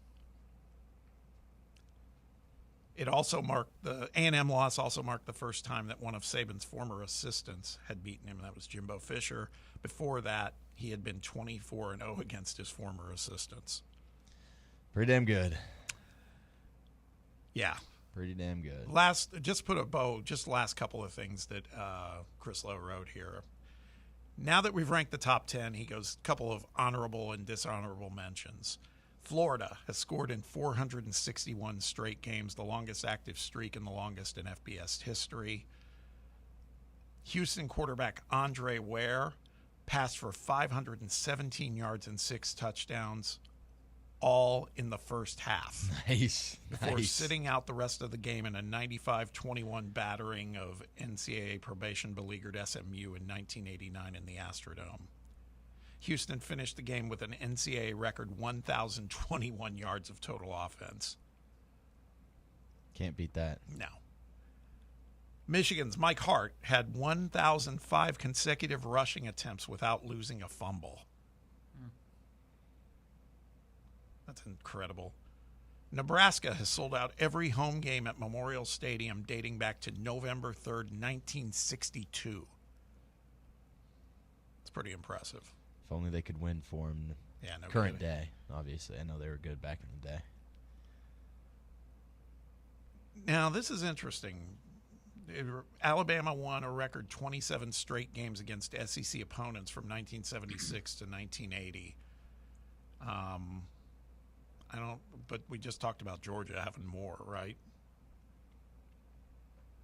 I don't know if that was SEC It opponents. I wasn't think that was just just SEC. straight. Yeah, I think that I was don't know just. if those ranked or not. Okay. I think it was just 29 straight games. And Florida won 25 straight against SEC foes under Spurrier from 94 to 97.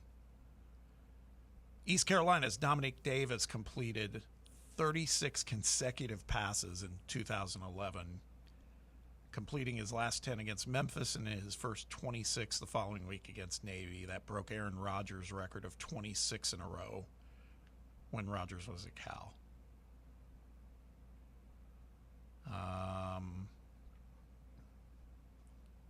Okay, this will be the last one. There's two because Vandy's one of them. Yeah, I was just looking at this. You got to go Vandy here. But that'll be our kicker. First one, with Chris Kleiman in his third season as coach, North Dakota State allowed just 3 punt returns in 14 games for a net total of 0 yards in 2016. That's awesome.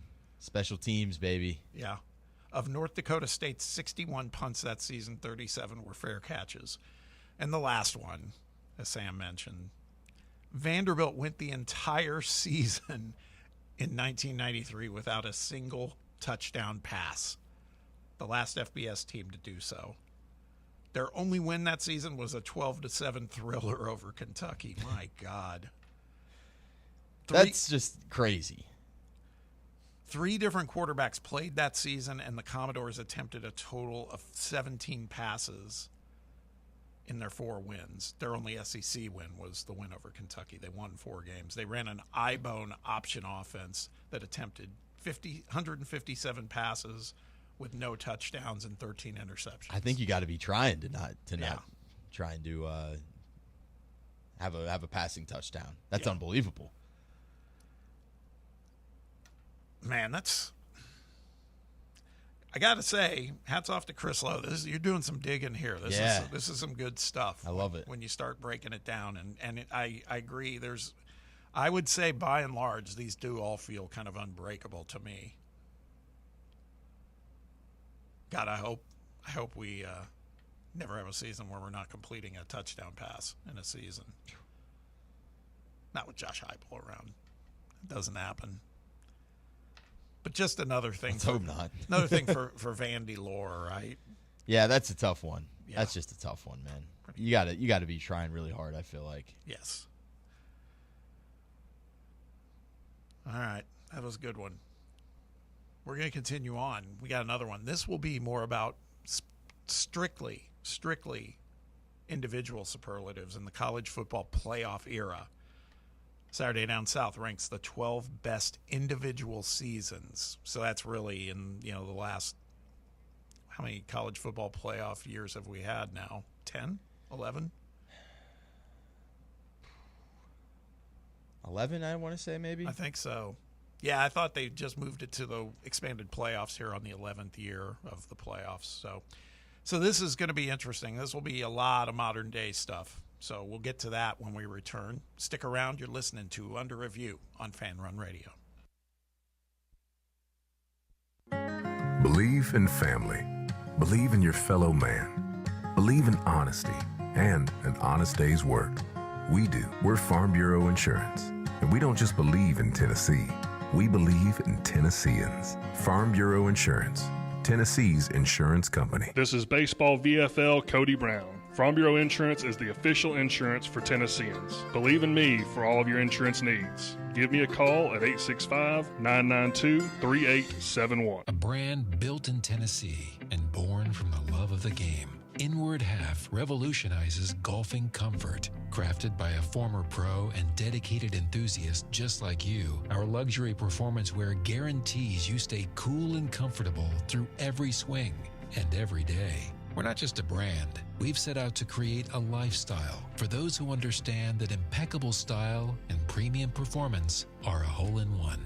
Enjoy the walk-in with Inward Half. Hey, Pack Rat. Yeah, you. Are you moving cross country and you just don't know who to call? Call us right now. Listen, you've probably seen one of our containers in your neighborhood, but did you know that we can help you move anywhere in the United States? It's real simple. We'll drop a container off at the location you tell us to bring it to. You pack up your valuable possessions at your leisure. They stay safe right in your home. And when you're ready, call us. We'll come and pick up the container and give you a scheduled date of when your furniture and the other possessions will be at your new home. So if you're moving across country or across town, be a Pack Rat. Join the Pack Rat family. Call Pack Rat right now for your free quote. See y'all later, Pack Rats. Call 800-965-1298. 800-965-1298. 800-965-1298. That's 800-965-1298. Are you looking for a treat that will knock it out of the park at the next watch party? Just like your favorite baseball team, Crumble brings the best lineup week to week with an expanded roster that includes key lime pie, strawberry cake, or my personal favorite, Monster featuring M&M candies. Let Crumble treat you to the best cookies in the game. Download the Crumble app and start earning rewards. You can even vote monthly on what flavors you would like to see at any store of your choice. Warmer weather is here, so get to the ballpark, but don't miss the cookies. Barley's has live music on weekends, general team trivia on Wednesday nights at 8 p.m., and now live sports trivia courtesy of the Knoxville Trivia Guys every Thursday night upstairs.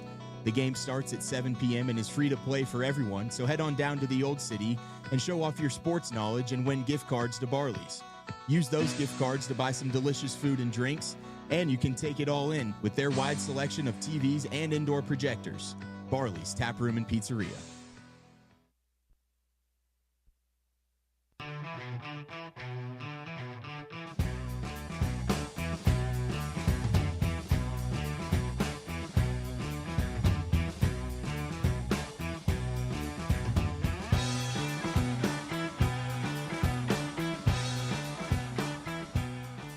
Nice one, Sam. Did you pull that one?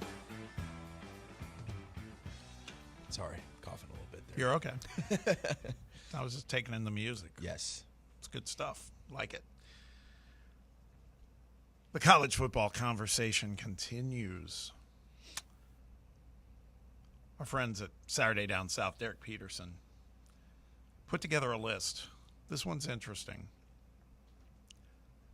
He writes, since the inception of the college football playoff in 2014, we've seen some downright remarkable runs.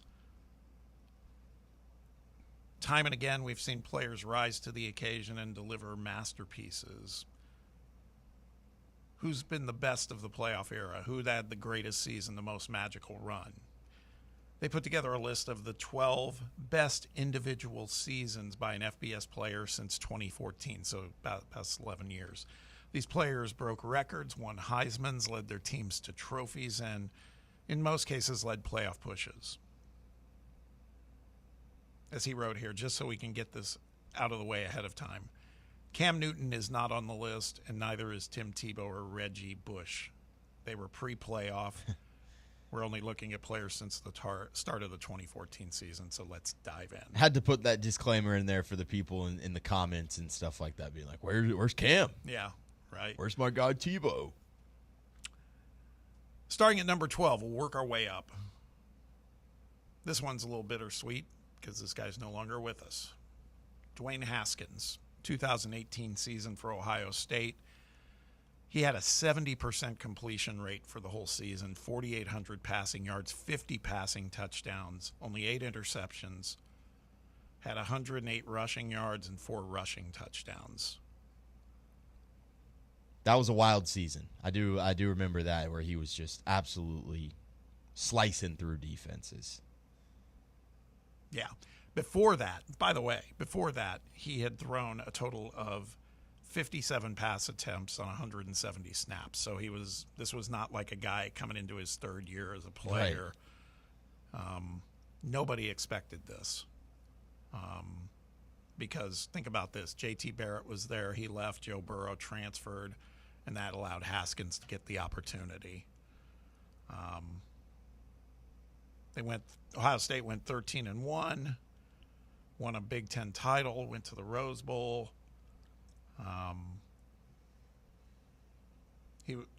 Only 8 quarterbacks. He's one of only 8 quarterbacks in FBS history that have thrown at least 50 touchdowns in a season. So, pretty amazing story. Sadly, he was killed. He was struck by a car a couple of years ago at this point. So he's no longer with us, but he makes this list. Number 11, Derrick Henry, his 2015 year for Alabama. He had 395 rushing attempts, 2,219 rushing yards. He averaged 5.6 yards per carry, 28 rushing touchdowns. Also had 11 receptions for 91 yards.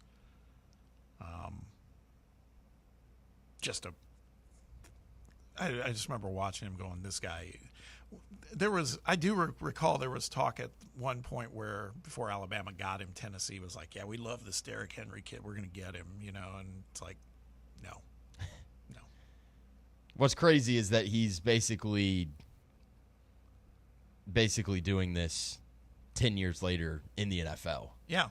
He almost ran for 2,000 yards last year and had, how many touchdowns did he had? 16 touchdowns in the NFL last year. It's just ridiculous that he's doing that for a decade straight, basically. A lot of tread on those tires, and seemingly just continues to have new 18-wheeler tires that just roll over you every single year.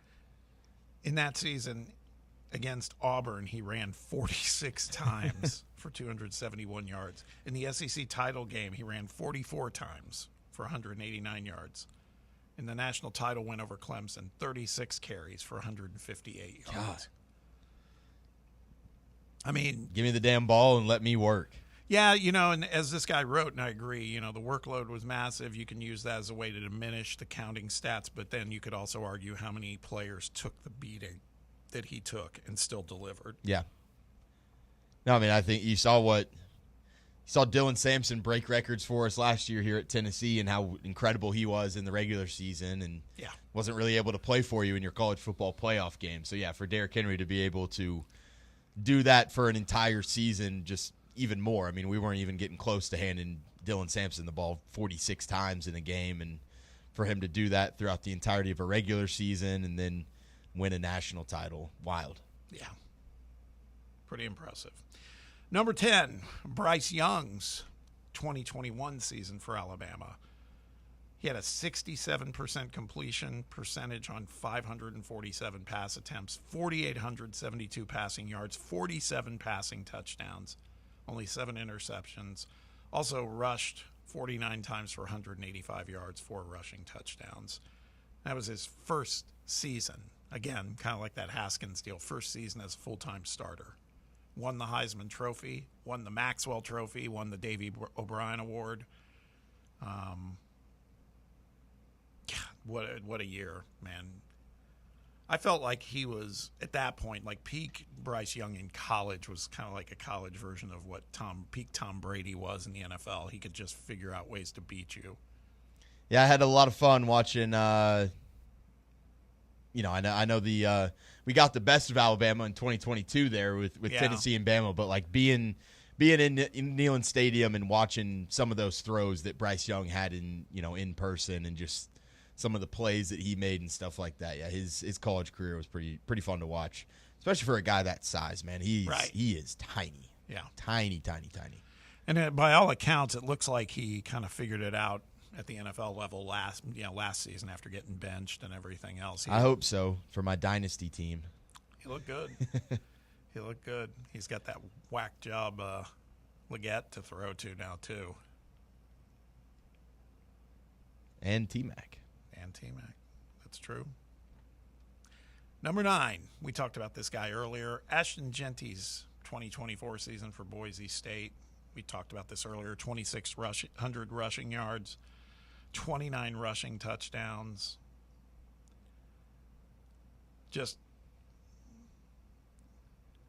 They wrote here that Ashton Genty's 94.0 EPA as a runner during the 2024 season were the most by any single FBS player since 2016, and the most by an FBS running back since at least 2014.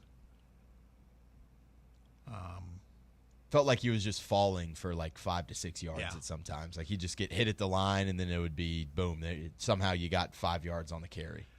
Just his rushing total after first contact, 1,970 yards, would have been the best season by an FBS runner since 2019.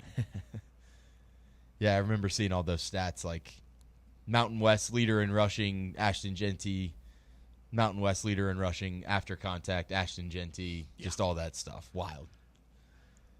Number 8, Will Anderson Jr.'s 2021 season at Alabama, 102 tackles, 35 tackles for loss, 17.5 sacks. I mean, he was just a monster, man. Just a monster. It makes sense, but I hate that we've got so many Alabama guys on this list. I know. It is tough. This next one, number 7, it just kind of strikes me because this year that we're pointing to is amazing, but then this guy's turned into a nothing burger in the NFL. Melvin Gordon's 2014 season for Wisconsin. He had 2,587 rushing yards, 29 rushing touchdowns, 3 receiving touchdowns. I mean, as they wrote here, he was not the run-through-you player that Ashton Genty was. Only half of his nearly 2,600 rushing yards came after contact. He only forced 74 missed tackles, which still tied for the second most in the FBS that season. Simply could not be touched. He was a hell of a player in college. It's weird. You don't, in most instances, when they're that prolific in college, they go and do something at the NFL level. I feel like he had like a solid, not a sustained career in the NFL. I feel like he had like a couple decent years, right? Chargers, did he get drafted to? Is that where he was at? Yeah. I feel like he had a couple solid ones. But you're right. Probably based on like what he did in college versus probably what was expected of him, not necessarily living up to the hype. It's probably a good way to put it that he had a couple good seasons and then he just kind of vanished. That was really a better way to put it for him in the NFL. But talking about going back to the last segment, like records that would be hard to break. If remember back in 2010, Wisconsin almost had 3 1,000-yard rushers on the team. God, yeah. They had John Clay, James White, and then Monty Ball missed it by 4 yards. I feel like that one would have been pretty hard to replicate just in today's game with that's a good one. Being able to have like that many guys in a running back room that are that productive. I don't know. 4 yards short. This season, Tennessee. Hope. Star Peyton and Deshaun. I'm all in for it. See it. Give them a run for their money. Number 6 on this list, Kyler Murray's 2018 season for Oklahoma. 69% completion percentage, 4,300 passing yards, 42 passing touchdowns, 1,000 yards rushing, and 12 rushing touchdowns. I mean, he was a video game, man. Yeah. Just watching him, it was crazy. Put the little mushroom hat on him and watch him run around. Yeah. Bob's favorite thing. Little tykes. Yeah. Murray became the first player in FBS history to average at least 300 yards passing and 60 yards rushing per game in a single season. And he was just the second in FBS history to have 4,000 yards passing total and 1,000 total rushing yards in a season. Wow. Wow. Kyler was fun to watch. He was. feel like he's kind of not met expectations in the NFL either. I'd say that's fair. Number 5, another Alabama guy, sorry. Devontae Smith, his 2020 season. He won the Heisman. 1,856 receiving yards. He averaged 16 yards per reception, 23 receiving touchdowns, had a rushing touchdown. I mean, he had some games, man. Against Ole Miss, 63-48 game against Ole Miss that they won. He caught 13 balls for 164 yards. Then a week later against Georgia, 11 passes for 167 yards and 2 scores. He was just a burner. He was. I love how they wrote here, he roasted LSU, and they spelled roasted R-E-A-U-X. I like it. S-T-E-D. 231 yards against LSU and 3 scores. Good Lord, man. He was just 215 yards and 3 scores in the national title game, 130 yards and 3 scores in the college football playoff semifinals. Felt like every single time you just looked down the field, he was just running past the defender, just wide open. He only had 3 drops on 145 targets. And he did this damage in the middle of a pandemic. Had COVID not shortened Alabama's season, Smith probably breaks the record for single-season receiving yardage. There's no doubt. Okay, I can tell you we're done with Alabama people for the last 4. There we go. Number 4, Baker Mayfield's 2017 season for Oklahoma. I guess they're just adding them in because they're SEC now, but 70% completion percentage, 4,600 passing yards, 43 passing touchdowns, 5 rushing touchdowns. Planted a flag in Columbus at midfield. God, he was annoying, but dude could play. Talk the talk, walk the walk. Yep, won the Heisman that year. He was tough. Number 3, Jaden Daniels, 2023 season for LSU. 72% completion percentage, 40 touchdown passes, 3,800 passing yards, 1,100 rushing yards, 10 rushing touchdowns. So he bested our guy, Kyler Murray, in that regard. I'm still totally stunned when I think about how he transitioned so easily to the NFL and just dominated. I did not expect that. I thought he was kind of a gimmick, honestly. Shows what I knew. Yeah, no, I mean, I think I think people maybe put a little too much stock in like him as the runner, obviously, and I mean, he was just such a gifted athlete, and I think you could see like the highlight montages of him just getting destroyed by somebody in the SEC where he was running and wasn't sliding, and you're like, this guy's going to get decapitated in the NFL. Yeah. He's not going to be able to sit around in the pocket to pass. He's going to get smoked by some D-line. And, yeah, I mean, his progression there and what Washington was really able to do, just putting some pieces around him and giving him kind of the freedom to go, getting Cliff Kingsbury in there too, a guy that, has obviously got experience with high-level quarterbacks. Like, it was just it was the perfect mix for Jaden Daniels. Excited to see him in year 2. Yeah. See where it can go from there. Pretty amazing. Number 2, you kind of forget about this guy and how, amazing he was in college. Marcus Mariota, his 2014 season with Oregon, 68% completion percentage, 4,400 passing yards, 42 passing touchdowns, 15 rushing touchdowns, 770 rushing yards. I mean, he was a guy I thought was can't miss in the NFL. He was the truth until the Titans decided to give him a new offensive coordinator every single year of his career, and a couple bad injuries as well. God, but he was special to start off, man. Yeah. I wanted Marcus Mariota to work out so bad. Great guy, too. Yeah, it just seems like a good dude, good leader, good clubhouse guy. I mean, it's pretty amazing. Program's first ever Heisman Trophy winner, second ever unanimous All-American. He threw a touchdown pass in every game he played during his career. As they put here, forget the CFP era, Mariota's 2014 season was one of the best we've ever seen from a quarterback, no matter the circumstance. What could have been? What could have been? Number one, no shocker here. Joe Burrow, 2019, LSU.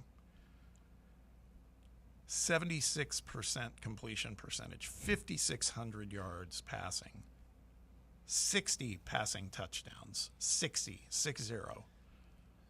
Only 6 interceptions. Ran for 5 touchdowns, too, for just the hell of it. Just a crazy team. That team was... Yeah, just... I mean, 5,600 passing yards is insane, but then when you realize you got Justin Jefferson and Jamar Chase in the building with you, it makes life a little bit easier, I guess, but that's still just an unbelievable record. Yeah. A lot of fun watching that team, even if you don't like LSU. And they wrote here, he had a single season FBS record with the 60 touchdown passes.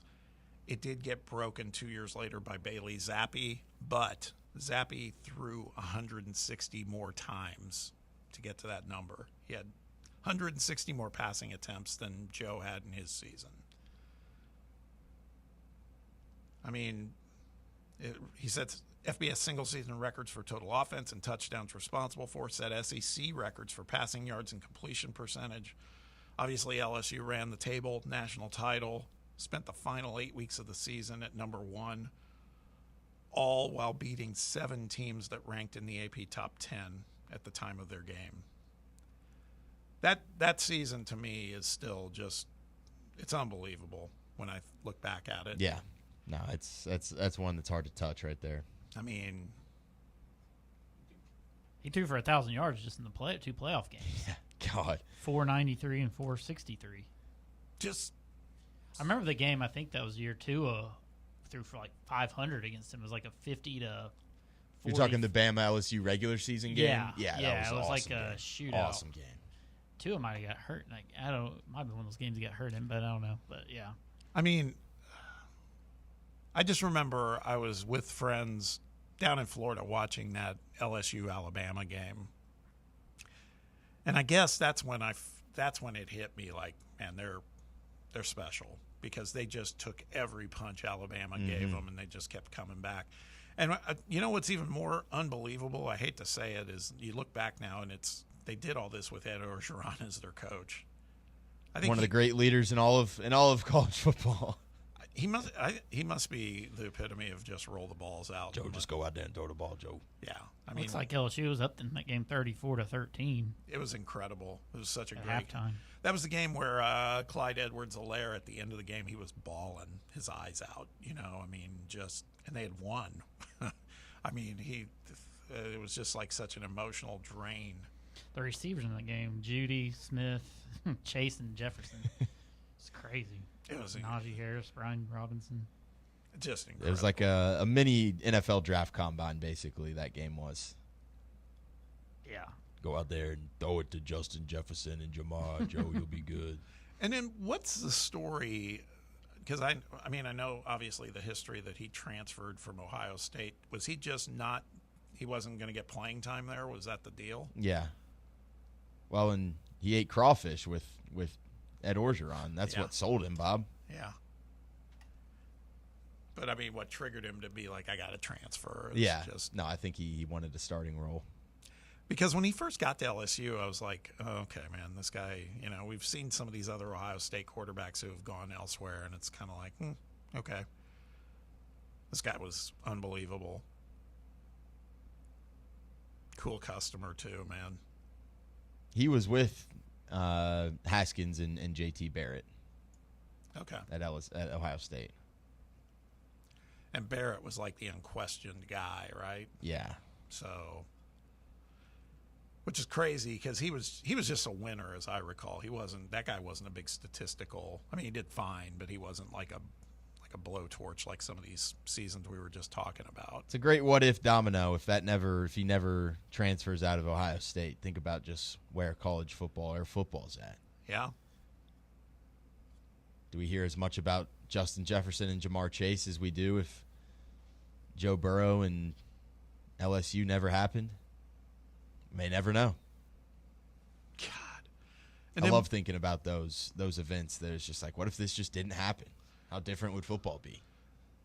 So Chase, Jefferson, we talk about their receivers all the time, but then what about was Butte there? Or was he after them? I would guess. I mean, they just keep. I feel like it was Terrence Marshall or something like that is the number third, 3. Yeah. Terrace, yeah. Okay. Because I used to always call him Terrence too, but then somebody corrected me on it. Well, before that, Odell came through there. Right. Yeah, there's always the debate of who's wide receiver you, right? Ohio State, LSU. It's tough, man. That's Bama could have. You could say they've had some good ones come through there with Julio and. Speaking of that, Bradley. did you see Ruggs is saying he wants to come back and play once he gets out in of the jail? prison yard, or now? I guess he might be getting near. Is he really? I don't know. Released. I saw him. He spoke to some. I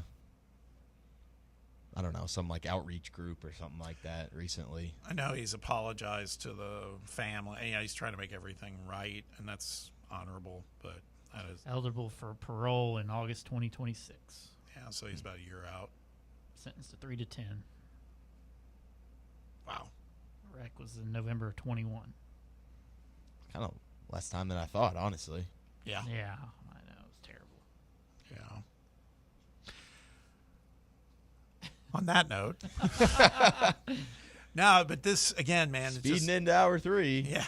It just gets me fired up, man, because that first thing we talked about, the unbreakable records, a lot of those go way back in time. This stuff we just talked about, it just conjures up so many memories, and that's all in the last decade, essentially. It's going to be so great. Yeah. Joey Aguilar throwing for 5,000 yards. 70 touchdown passes. Seeing some pictures of Joey in Tennessee orange yesterday. Felt good. Yeah. Looks good. Looks the part. Love it. People were talking about his mom being on social media now too, or something. All right. Maybe she can be our Mika Mayshak. Yeah, or Burke. What was yeah. Natalie, I think. Yeah, that's a trifecta right there. We've just been needing a football mom. Joey football. Only 69 days, boys. It's just going to blow by. Just going to blow by. All right, that wraps up hour 2 of the show. We're going to hit a break, and when we return, we'll have some midday headlines. Sam will have those for you, and then we'll start in hour 3 taking a look at one by one SEC teams in terms of, we're not going to do deep dives on the roster or anything. It's more, let's take a look at their schedule and see, can they really improve on where they were last season. Our first team's Mississippi State, so I think you might know the answer to that one. It's going to be a tough road to hoe for the Dogs. So we'll talk about all that, though, in hour 3. Stick around. We'll be right back. It's Under Review on Fan Run Radio.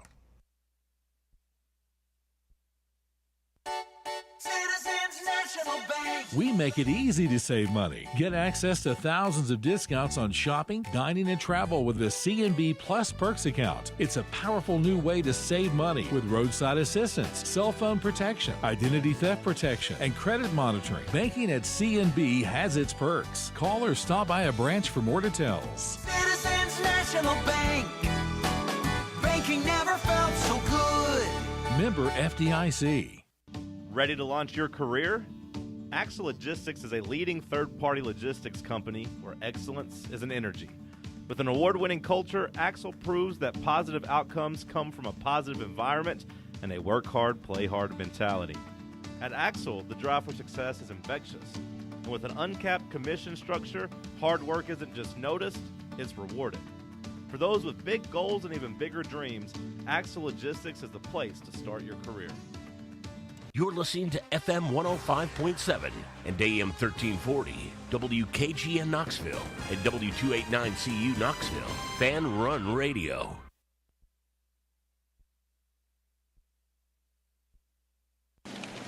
We really need to get some branded stuff.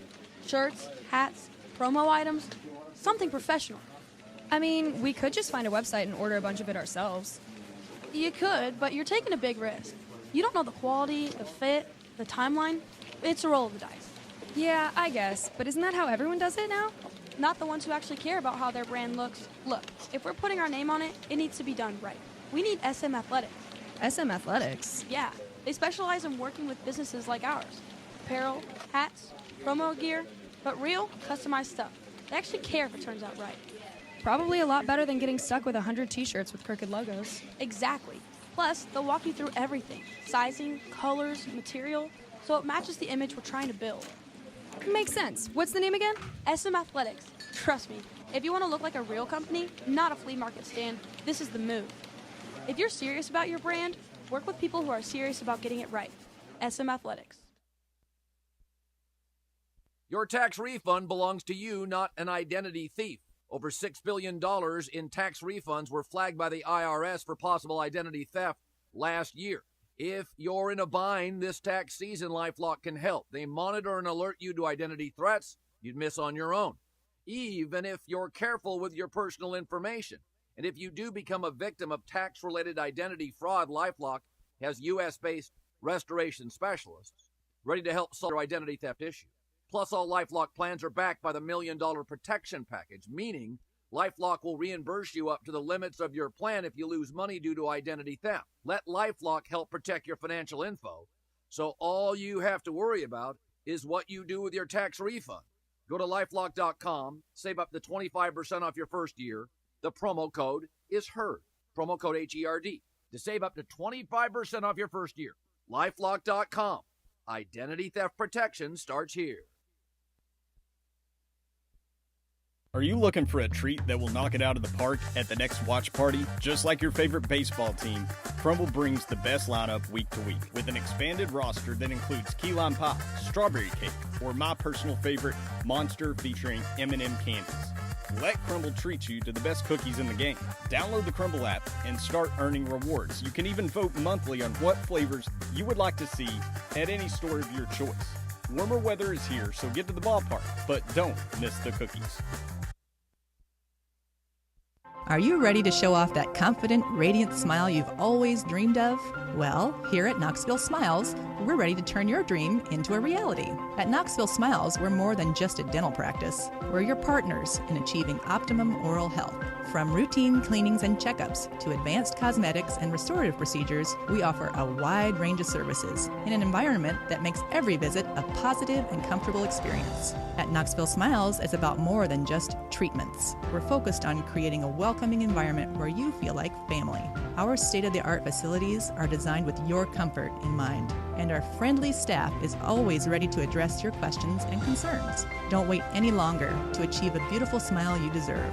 Schedule your appointment at Knoxville Smiles today and take that first step towards a healthier, happier you. Call us at 865-539-1776 to book your appointment today, or just visit our website at knoxvillesmiles.com. Hour 3 of Under Review starts now.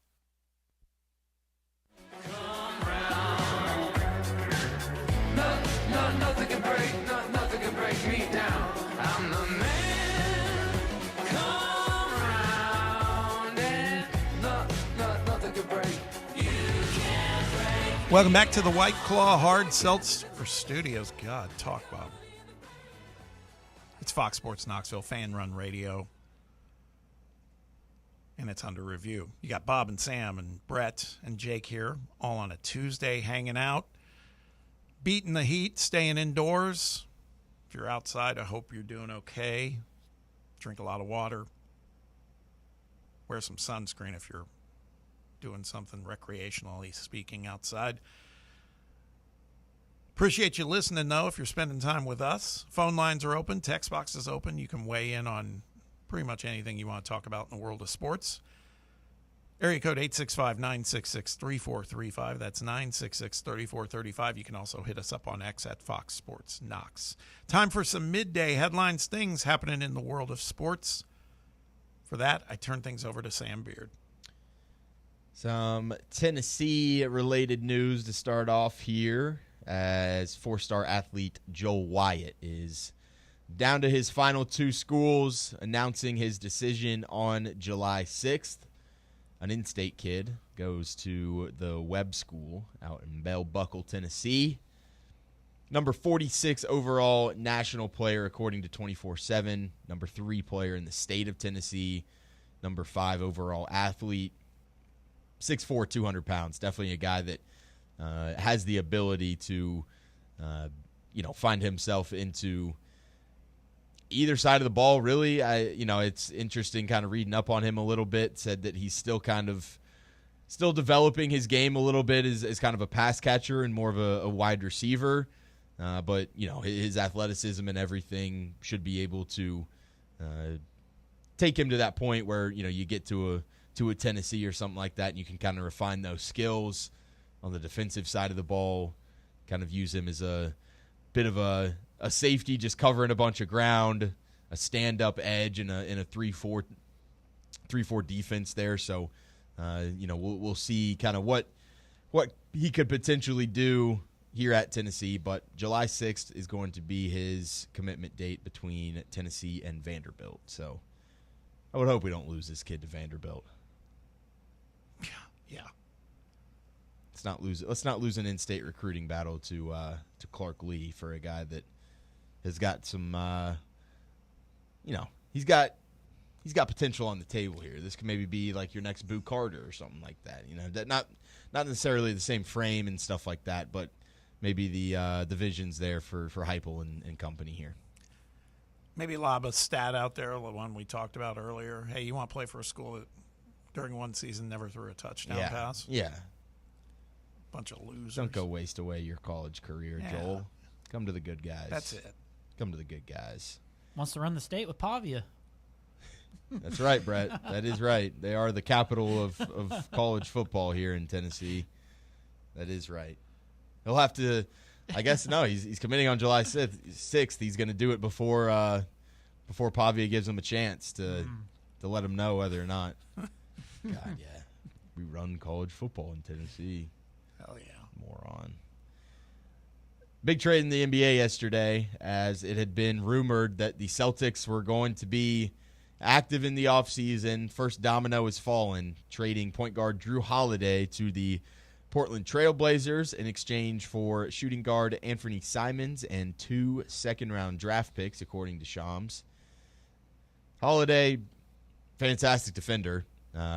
11 points a game, 4 assists, 4 rebounds in 62 games for him this year. 16-year veteran, 2-time NBA champ, been named to the NBA All-Defensive Team 6 times. So definitely a lockdown perimeter defender for them. 35 years old. He's owed $67.2 million over the next 2 seasons before a $37 million player option in 27 and 28. So I'm not the biggest NBA guy, but reading up on this trade a little bit, kind of seems like this is a little bit more of like a salary dump for the Celtics than just saying like, hey, I want to get rid of Drew Holiday, because obviously that's a valuable piece to a championship level team like the Celtics. But talking about all the the second aprons and stuff like that in the NBA, I think this was kind of a move to try to get them a little bit closer to that. And I think for Portland, from what I was reading, like in the back half of the year was actually a pretty solid defensive team. So maybe they're just saying, hey, let's go get a proven veteran and just kind of that can become our identity while we're still kind of letting these young guys work and stuff like that. Simons averaged a team high 19 points and 4.8 assists in 70 games for them last season. So maybe a little bit more of a scoring bump too for the Celtics when you're going to be going for a season without Jason Tatum. Thought this was a very interesting trade.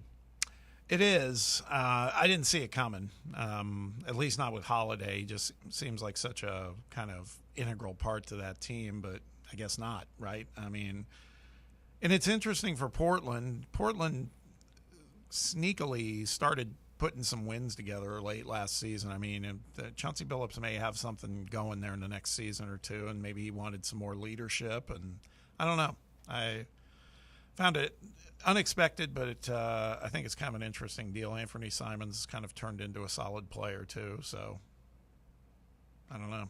Scoot and Klingon, those kind of the top 2 young guys for them over there. Yeah, Shadon Sharp has turned Shaedon Sharp, yeah, he's turned into a really good player too. Okay. Yeah, they got some guys. Yeah, it's interesting though. Ayton, I forgot he's over there with Klingon as well. Yeah. They still have Grant too, I think, don't they? Jeremy Grant, yeah. Mm-hmm. The only thing I wonder though is I thought they were investing in Scoot. It feels like Scoot and Drew are both similar positions. Yeah. So Drew feels like a buyout guy. I mean, he's not going to want to go sit and rebuild it as a 34, 35-year-old. Yeah. I feel like he's a buyout candidate. Try and get on one of these winning teams kind of thing. Yeah. Because he's a winning piece to any He team. is. He is. I mean, won championship with Milwaukee, Boston. I mean, telling that he was He's always on the USA team. I was just going to say he was on Team USA, which kind of surprised me at first, but I mean, he played a lot too in those games. Yeah, so. it's an important part. So Yeah. we'll see what happens. In the NBA as well, the Mavericks and center Daniel Gafford are in agreement on a 3-year contract extension worth $60 million. Gafford had a career-high 12.3 points per game last season. I don't know. I feel like I guess maybe when you got Anthony Davis over there, you can't have too many centers because you never know when he's going to get hurt. They've got Derek Lively as well, a young player that they seem to be pretty excited about. But I guess this is just the cost of the NBA. You're basically your third-string center here is going to be getting a $60 million deal over 3 years. That's just unbelievable to me. Very surprised. But you'll get Gafford, Anthony Davis, Derek Lively, Cooper Flagg. That'll be kind of that Dallas front court for you next year. I mean, there's a lot of activity, man. I mean, all of a sudden too. It sounds it's been burning up my timeline on X. I guess this morning on Get Up, Wendy was saying keep an eye on Indiana, and it sounds like as sellers too. So. Turner's a free agent, right? Or would they have to trade him? Does he still have a year? Nah, he's a free agent. I mean, I know like the Lakers need a big man. You think Gafford would have been a guy they would have been interested in, or does a Miles Turner kind of do something for him? The thing with Gafford interests me too because of AD. You know, that's the other thing that's interesting. And Lively. Yeah. They got Lively. It makes you wonder if AD's long for Dallas. Quite honestly, you know, they could obviously get some absolute capital for him. Mm-hmm. Now Turner's supposed to. The word was they were going to go into the luxury tax for the first time in a long time to afford keeping Turner.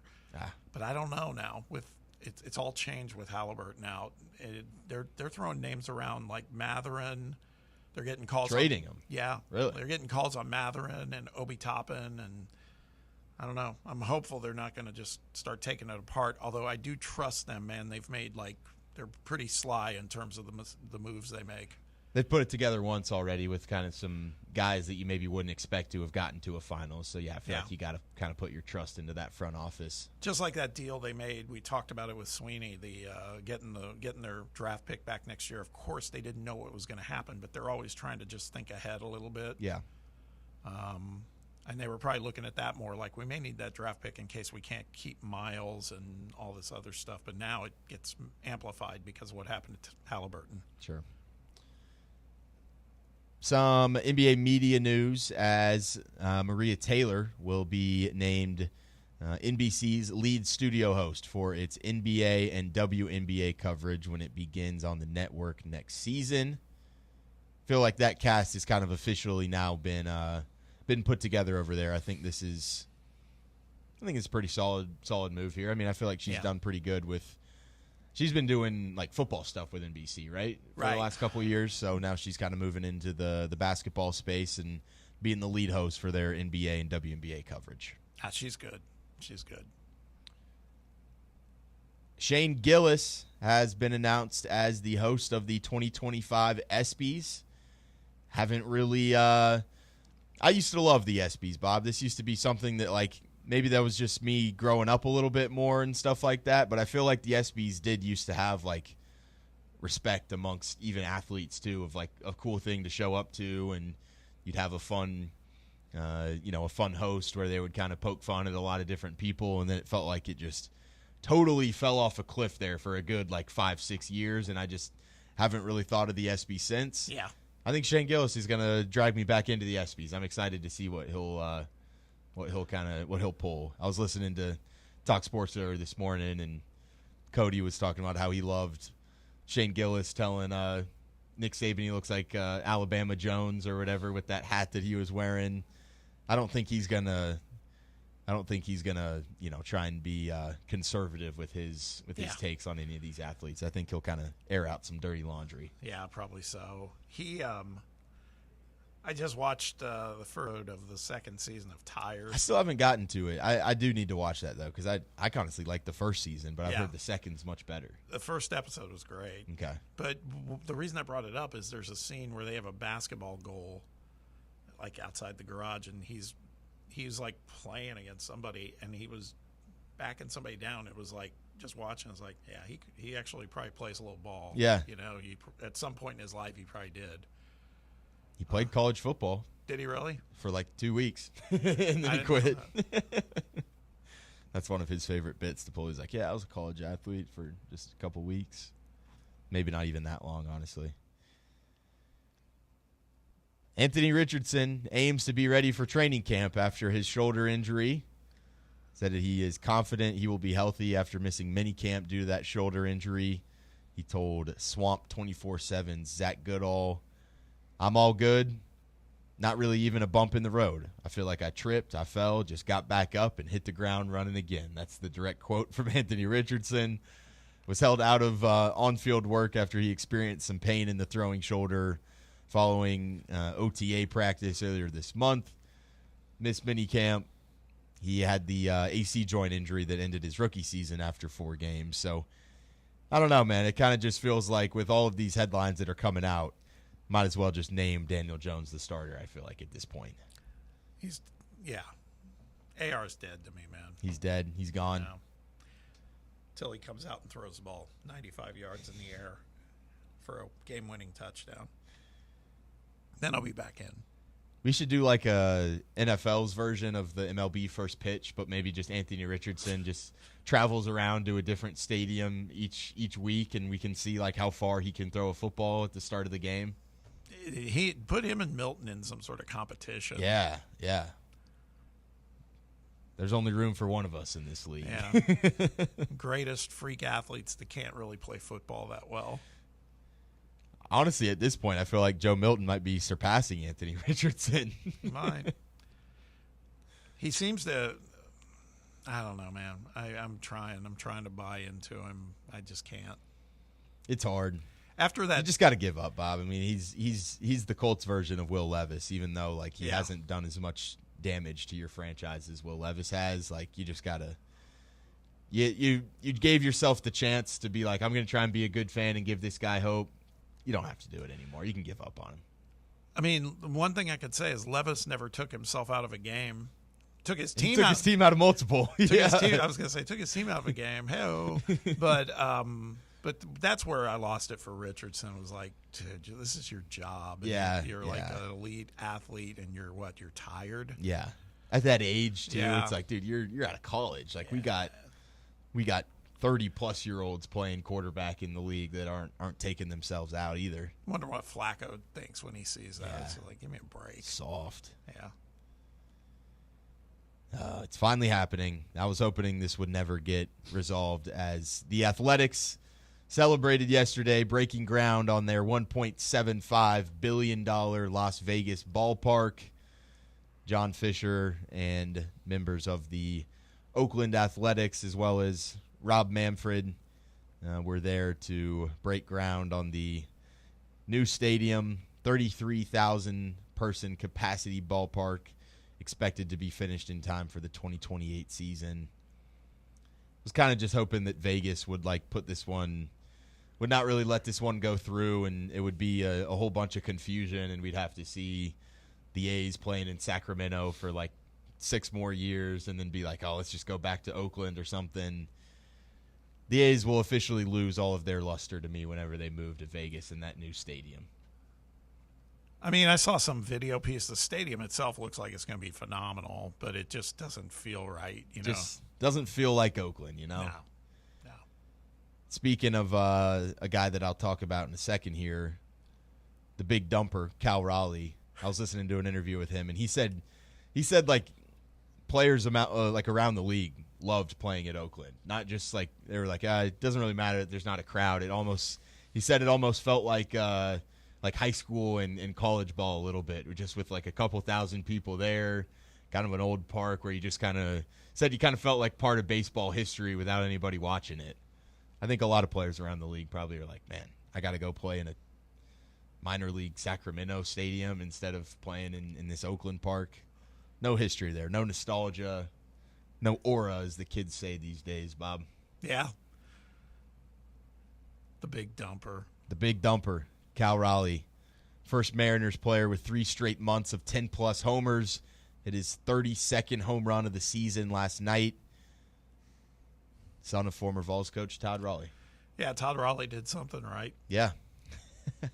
Because I had no idea of that until this season. I had no idea. I mean, I had Cal Raleigh on my fantasy team last year. He's been a beast, man. He was and he was a dud last year. It's like this came out of nowhere. He's been He's on that torpedo bat, apparently. Yeah. Maybe it's impressive. Maybe that's it for him.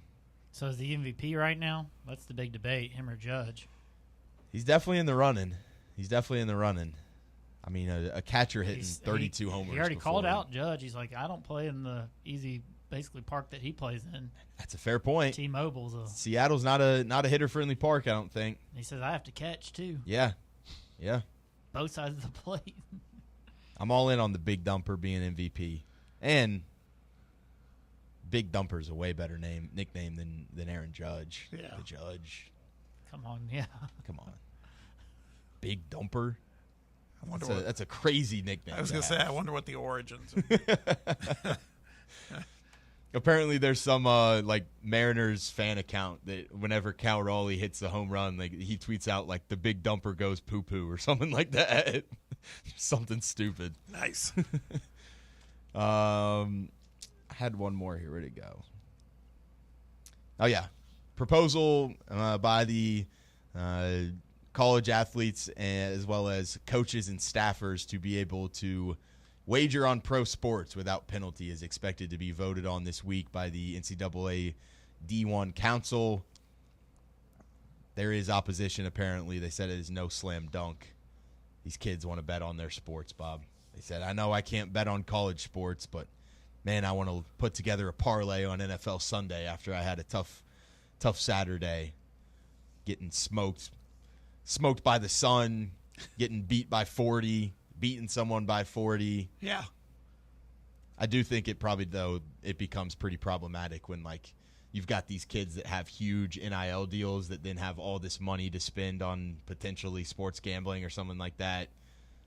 We're going to start hearing of, Jeremiah Smith putting down $100,000 parlay on an NFL Sunday or something like that. I do think that probably gets hairy a little bit. Yeah. I love graphics these days. Yahoo just put one out a minute ago of Luka Doncic saying he's been incredibly committed to his conditioning this offseason, but it's just a picture of Luka with a graphic that says strict diet at the bottom of it. Yeah, my wife sent a picture of him working out, and she thought he looks like he's taken off weight. I couldn't tell just yet. I don't think we'll know until we see him just in an actual basketball uniform. I just can't even picture him with any muscle definition or anything. He's always just been kind of. He was skinny when he first got into the league. Was. Do you remember that when at the height of the jokes around his weight, people were kind of posting the videos of him in his first couple of years in the league, being like, "Look what American processed food did to our guy." Yeah. Thank God that we brought him to America, because he would have been raining hell down on the league if he stayed that skinny for that long. It's true. About it for me. The one thing that I saw, they made it official. Not that that's any breaking news about Tyrese Halliburton. It's a ruptured Achilles. He's already had the surgery. Yeah. But he did a big post last night. You may have seen it. It was to the Indiana fans. It was really great. Yeah, it was. But as I was looking at it, my wife and I were looking at it, and she was like, "He's 25. He's the age of." I thought he was a little older too. Not much, but. It's man, he came into the league because he's been in the league 5 years now. Yeah. So I guess he came out early. Yeah, I mean, when you come out early and you're, 18, 19 type of thing. It is wild, though. That was a great message, though, that he put out there. He was very real, being like, people are going to tell me I'm coming back stronger. He's like, man, I don't feel like that at all right now. This thing sucks.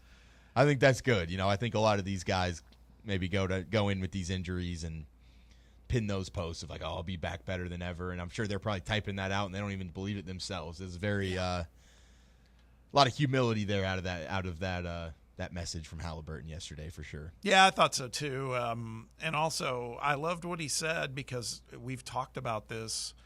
There was risk, and he was kind of like, you know what, if I had to make the choice again, I'd do it again. Yeah, I'd do it again. Because you just don't know. You don't know if you're going to get back there. Fight for this city, baby. Yeah. Got to love that if you're an Indy guy. Yep. It was awesome. It was awesome. And I have no doubt he's going to work hard to get back. We'll just see. Especially how good he looked in Game 6. You couldn't even tell he had did anything in Game 5 or whatever that is true. it was. Apparently didn't have enough rest between Game 6 and Game 7. Yeah. That was rough. God, that was rough. All right, Sam, good batch of headlines. When we return, we'll begin our top-line look at all the teams in the SEC when it comes to football. Got some heavy hitters, but we won't be talking about one today. We're going to be starting at the bottom of the conference, Mississippi State, as we start to count down as we get closer to July and Media Day. And once SEC Media Days happen, then we know the real countdown is on. We're just going to take a look at the schedule for the Bulldogs and talk about what's real for them next year, because there's a reason they're projected to finish last in the conference. They have a terribly tough schedule. We'll talk about all that when we return. Stick around. It's under review, and it's Fan Run Radio.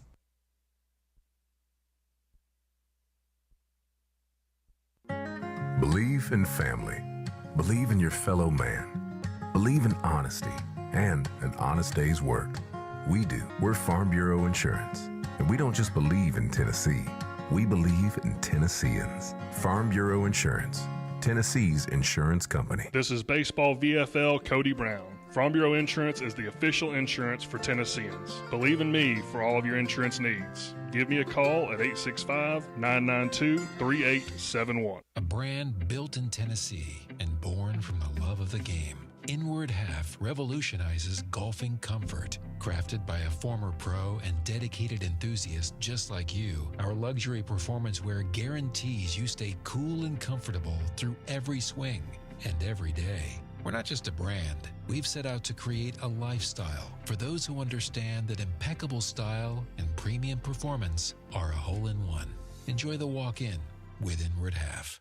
Hey, Pack Rat. Yeah, you. Are you moving cross-country and you just don't know who to call? Call us right now. Listen, you've probably seen one of our containers in your neighborhood. But did you know that we can help you move anywhere in the United States? It's real simple. We'll drop a container off at the location you tell us to bring it to. You pack up your valuable possessions at your leisure. They stay safe right in your home. And when you're ready, call us. We'll come and pick up the container and give you a scheduled date of when your furniture and the other possessions will be at your new home. So if you're moving across country or across town, be a Pack Rat. Join the Pack Rat family. Call Pack Rat right now for your free quote. See y'all later, Pack Rats. Call 800-965-1298. 800-965-1298. 800-965-1298. That's 800-965-1298. Are you looking for a treat that will knock it out of the park at the next watch party? Just like your favorite baseball team, Crumble brings the best lineup week to week with an expanded roster that includes key lime pie, strawberry cake, or my personal favorite, Monster featuring M&M candies. Let Crumble treat you to the best cookies in the game. Download the Crumble app and start earning rewards. You can even vote monthly on what flavors you would like to see at any store of your choice. Warmer weather is here, so get to the ballpark, but don't miss the cookies.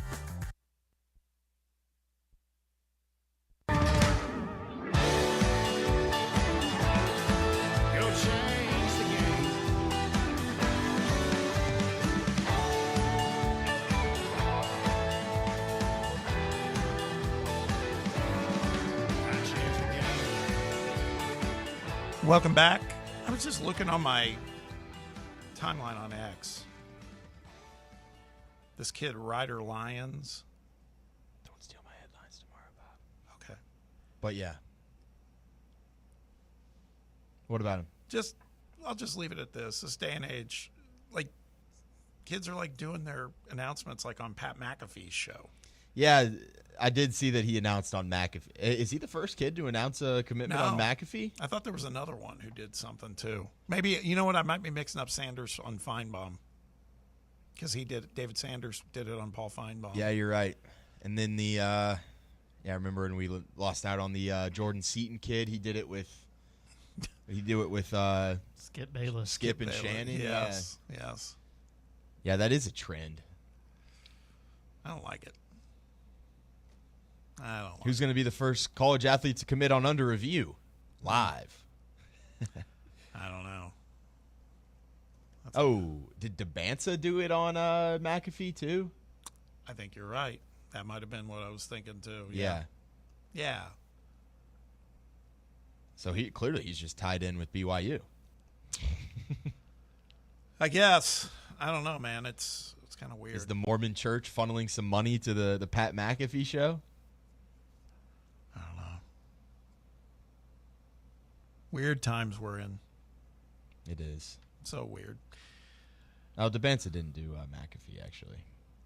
He did something, though. He did it on Stephen A's show, I believe. God.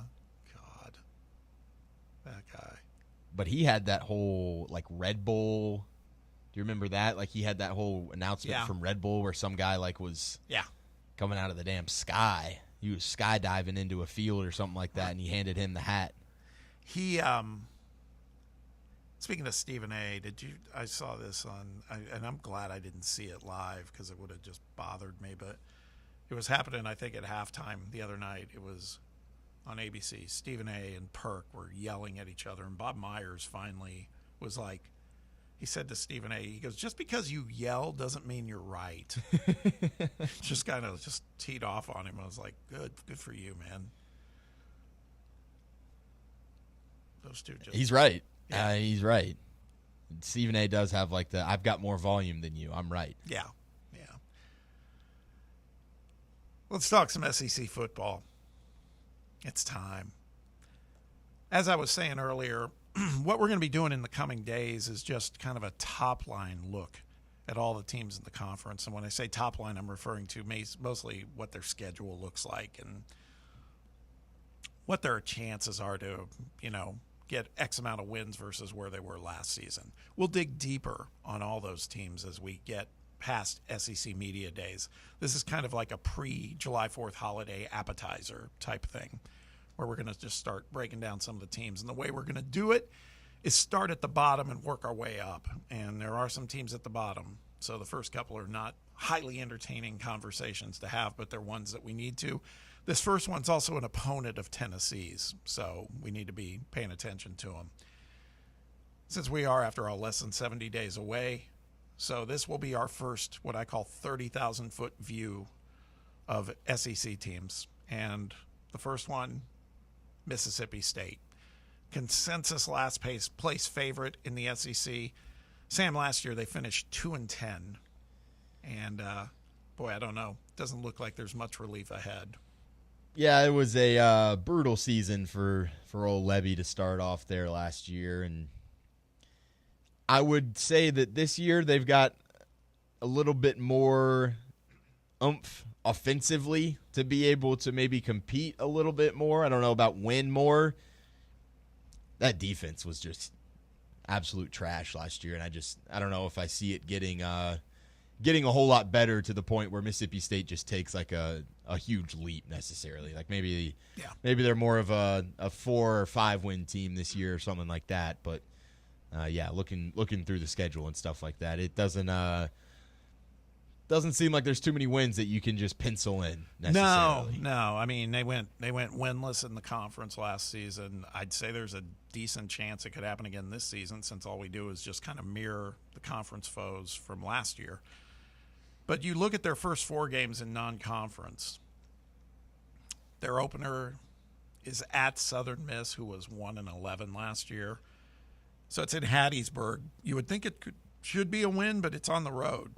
I would hope. Well, I mean, let's not act like the Southern Miss home field advantage is necessarily one that's like striking a whole lot of fear into this team. Very true. I bet there's going to be maybe even more Mississippi State people than Southern Miss fans there, even in Hattiesburg. They follow up on September 6th at home against Arizona State, and by all accounts, you would think that's going to be a tough one for them to win. I just love that this is a game for them, just a home and home. You've got two teams going across the country. Yeah. Mississippi State doing it late year was awesome, a late night game. You do get a night game in this one, though. So, Mississippi State, I don't think Arizona State's necessarily going to be played against an environment like the Cowbells. Maybe you get a day of drinking and you get them into a night game over there. Who knows if anything can happen? It was but close last year, I think. It was close. It was. It was a close game. But I think that was kind of before you had gotten the Sam Levitt hype train really rolling. Yeah. They'll get the Jordan Tyson kid back as well. I would hope for Arizona State's sake they don't struggle with this game, but I hope it's a close one randomly. Yeah. Being a night game. Game 3 in the non-conference, they host Alcorn State in Starkville. That's the dreaded ESPN Plus game, so you would assume that's a win for the Bulldogs.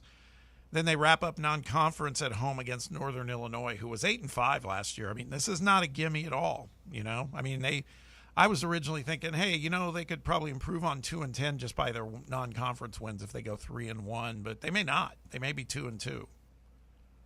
Went into Notre Dame last year and made it happen. That's right. Probably a little bit easier going down to Mississippi State. Thomas Hammock doing his thing. Then the conference schedule begins. And the first game, the Tennessee Vols roll into Starkville on September 27th. This was the one, I think, Brett, this one had you a little spooked, didn't you? Oh, we always have a slip up, and I was just trying to look through the schedule of possibilities. I'm not saying it will be, but, got to be a little nervous till I see what we got on the field. So, but you never know. Game time's crucial down there, Yeah. I'm happy that that's our second SEC game. I think if that would be your first one and it's the nerves of Joey Aguilar going in there and not necessarily being used to that environment and stuff like that, he's gonna be drinking out of a fire hose for that first matchup against Georgia, and then you kind of have a week off with UAB in between Georgia and Mississippi State for us. So yeah, if I see them them against Arizona State put up, a good challenge on them, then I'd probably become a little more worried about it. If they're in a close game against Sam Levitt, who's a way better quarterback than Aguilar, So I don't know. I think we'll win, but I don't see it being overwhelmingly that we beat them. I don't see their defense having an answer for Levitt, but I agree with you, Brad. If they're putting up a bunch of, if they're getting a bunch of stops on them, that does make things a little more interesting. I would hope that we don't struggle with Mississippi State. That feels like it's going to be a long year if we do. Yeah. Then the schedule gets, Tennessee is going to be tough too, but then they go to College Station on October 4th. Then they get a bye week. Then they go to Gainesville. So over the course of a 4-week period, they have 3 games at Texas A&M, at Florida, and then at home against Texas. That ain't pretty. No, they're really not getting too many of these high-level opponents at home. Georgia really kind of being one of the only big-name teams that they're kind of getting at home. You're getting at home. Texas is at home. Oh, that's in Texas at home. Okay, I thought that was on the road. Yeah. So yeah, I guess you can maybe hope that those Cowbells can do a little bit for you. But man, I keep going back to this defense that Mississippi State has, and it was terrible last year. I don't see it taking leaps and bounds steps to what a real SEC defense looks like. These guys sucked last year. Yeah, it doesn't look pretty. Then they go back on the road at Arkansas, which, depending upon what version of Arkansas you get, I think Arkansas laid them out last year. Yeah, 58-25. Yeah. So, I don't know. It just depends. By that time, that's November 1st. Arkansas could be checked out on Sam Pittman, too. We don't know. And then their last 3 games, Sam. Georgia comes to Starkville, like you mentioned, November 8th. Then November 15th, they go to Como, against Mizzou. Nice and cold. Oh, God. Night window for that game, too. Night window in Como in November. Good luck. Yeah. Then they got a break. It's weird. They have a bye week, and then their finale is November 28th, the Egg Bowl, at home against Ole Miss. I don't know, man. When you look at this, honestly, is 3-9. I mean, we know 3 is better than 2, but I mean, is that a reasonable expectation for them right now? Well, their win total's at 3.5 according to FanDuel. So yeah, I mean, I think that's exactly where Vegas has them slotted. Minus 144 to go over 3.5 and plus 118 to go under 3.5. I mean, even to get to 3, they're going to probably have to surprise someone in conference or just win your 3 non-conference. Yeah, go 3-1 in non-con. I feel like they can do that. Think they can take Northern. It's at home. Yeah. So, but the one, the one SEC game, I do think that's going to be it's going to be interesting. I don't know who it'd be, honestly. I hate to say it. Probably your best bet's either Arkansas on the road or Tennessee at home. Yeah. Doesn't mean they're going to beat them, but I'm just saying if there's one that they can look to, it's probably, God, some of these games going to Missouri in mid-November. That's brutal. How good's Missouri though this year? They got an unknown quarterback. I mean, I think their running back's supposed to be real as good. And I think they'll be good enough. A lot of offensive line. Yeah, I mean, I want. Where's that team come that game as well? What's the environment there? True. Things like that. But true. But man, they could go over in the conference 2 consecutive seasons. That's crazy. And then you got to believe, we've talked about it at that point, Lebby going into season 3, it's going to be is on the staff at Tennessee. Yeah, I was going to say it's like at a minimum it's white hot seat. They have a he will transfer at linebacker was here last year. Yeah, Jalen Smith. Yeah. Mm-hmm. They have a bunch of transfers on defense, so I mean we'll see if that improves them at all. I would imagine this is the last year down in Starkville for Jeff Lebby. I think so. Unless he takes just a huge leap. Blake Shapen's got to show up, man. I mean, he was pretty solid to start off the season for him. Yeah. Maybe if you can get a full season of him being healthy, that will help him. But man, I can't see a whole lot of can't see a great road home for this state team. Where did Van Buren transfer to? LSU.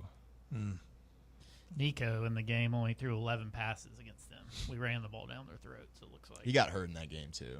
That's the game where he went down with that Gassimore did concussion. throw it. Yeah, that's true. Threw 8 passes. That was an ugly game, though, as I recall. That was a disgusting game. Sampson had 150 on 30 carries. A lot of moans and groans and kneeling during that game. That was a tough one to be in. Made us 8-1 at that point. Felt so good. All upside at that point. The future. Yes. I don't know. I say they go to 3-9. That's going to be it. Taking the under, Bob? I'm taking the under on the all right. total. Chalk it down. I think I probably agree with you. That's a hard ass schedule for a pretty good conference team. I mean, the SEC is tough. We know that, but I mean, and are they talking about when they go into the 26th season, they'll start to reset the schedules? Yeah. Okay. Like flipping the new opponents type of thing, not just flipping the schedule from last year. Yeah. I'm trying to see where their schedule ranks out. Easiest to toughest. So this article, I got to go backwards. State has the toughest schedule in the conference. So, yeah, that checks out. Yeah. They have the toughest? Yeah. Yeah. Man, okay. I always look 10 at Florida. 10 of their opponents had a winning record last season. 6 of them won 10-plus games, and 4 made the college football playoff. Okay, yeah, that's tough. not a whole lot of there's just not a whole lot of gaps there. Like even the games that you kind of feel like, like at Arkansas or someone like that, you feel like that's a team that maybe you could kind of pluck if you had them at home or something like that. But going on the road for that one, like I feel like that's even still just a coin toss at best. It's tough. Kelly Ford, we know he does those. They're certainly interesting metrics, but he did one. He ran it through a filter of how many wins a team would need to get to qualify for the college football playoffs, based on their schedule, their strength of schedule. And for Mississippi State, he said they would have to win 8 games.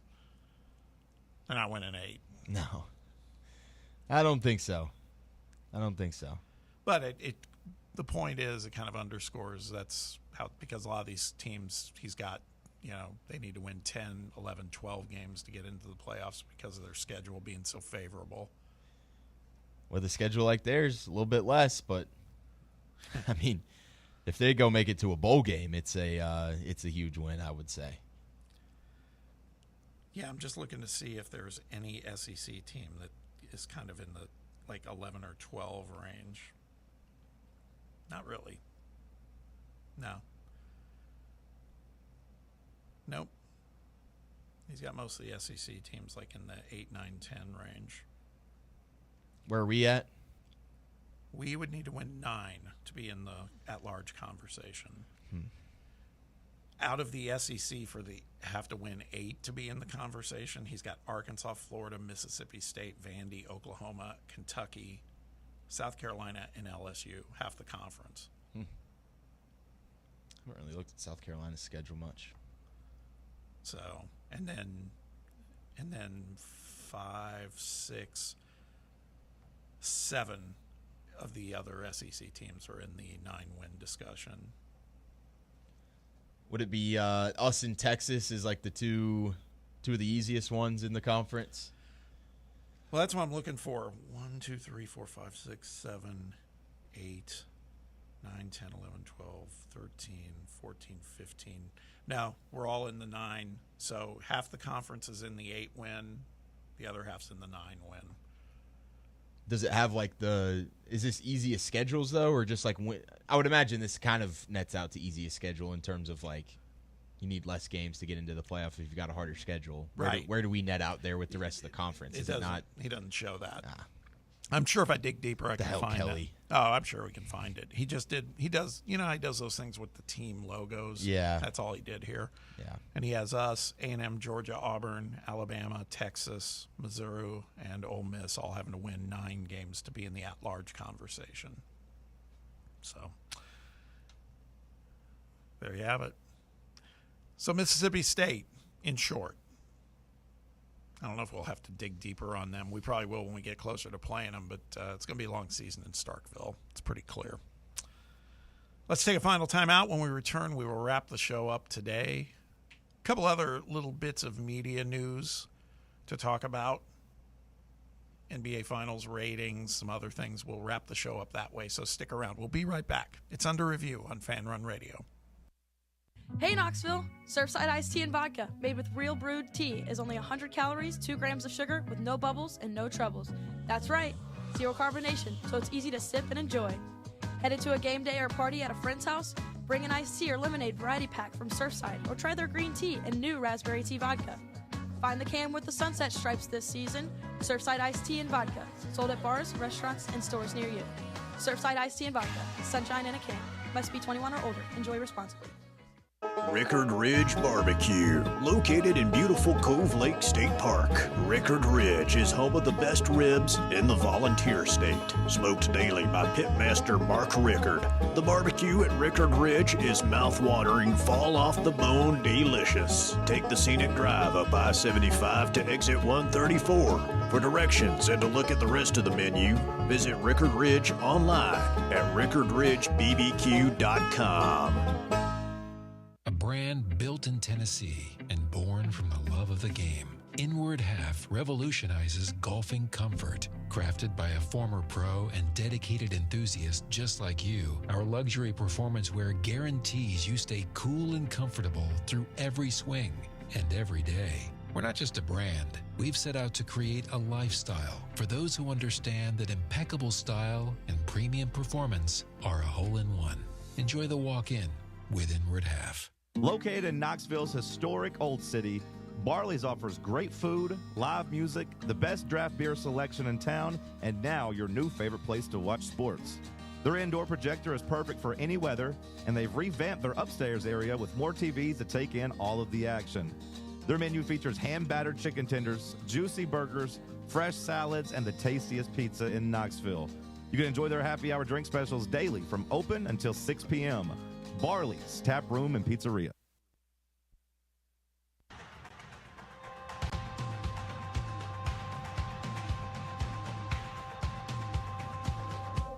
Get ready for it. Get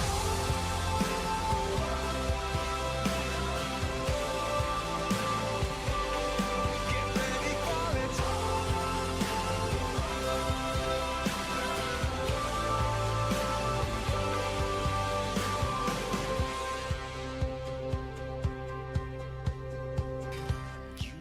Welcome back. Final segment. Couple of little items of media news that I think are noteworthy because it really deals with consumers and consumption of sports, particularly this first item, and that is the tipping point is here. For so many people that I've talked to who have asked the question over the years, like, should I consider getting rid of cable, cutting the cord, as they say? It seems like the times have changed. It's taken a while, but now the audience that streams television rather than watches it the old-fashioned linear way, which was broadcast cable and satellite, has surpassed the numbers. So basically 44.8% of U.S. folks consume most of their television now by streaming versus 44.2% who still watch it the old-fashioned way and no other way on traditional TV. That means overall streaming has grown in terms of usage 71% in the past 4 years, and I don't think it's going to stop. And I say this, the reason why I think that's important here is because so much is going to be gravitating towards sports in the streaming world here in the next year or two. You're going to see it. The NBA, very, very aggressive doing it. We're seeing it happen in, Amazon did it with the NFL. We're going to see more in the NFL over time. I think it's inevitable. The biggest challenge that I see with that, Sam, is mostly it's just tough sometimes to locate stuff. Like, I forgot all about the fact that Apple TV Plus has a Friday night baseball game, Major League Baseball game. Yeah. I wanted to watch the Dodgers the other night, and it was on Apple. It's all Apple. And I could get there, but it's like, God, it's another login, and it's another. But that's our new normal, man. It's all changing, and you're gonna find less and less people who are subscribers to Comcast, to DirecTV, that's not a streaming product, to all those things. Because again, the other thing that counts as streaming at this point is YouTube TV, Hulu Live TV, all that stuff too. So we talked about it changing for a long time. It's finally changing. Yeah. No, I mean, I think it's something that a lot of people have, I think they finally maybe for a couple years were riding the line between do we go with cable? Do we go with the streaming platforms?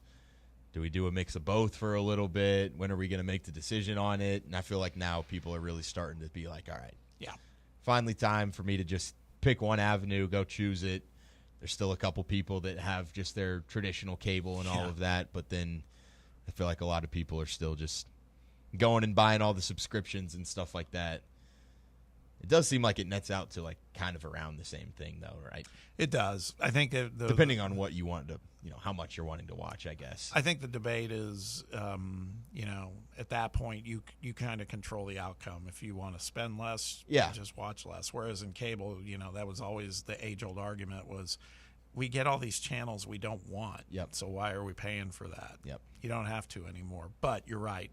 If you kind of want a full boat of all the sports and everything else, you're going to likely pay something very similar to what you've been paying. Mm-hmm.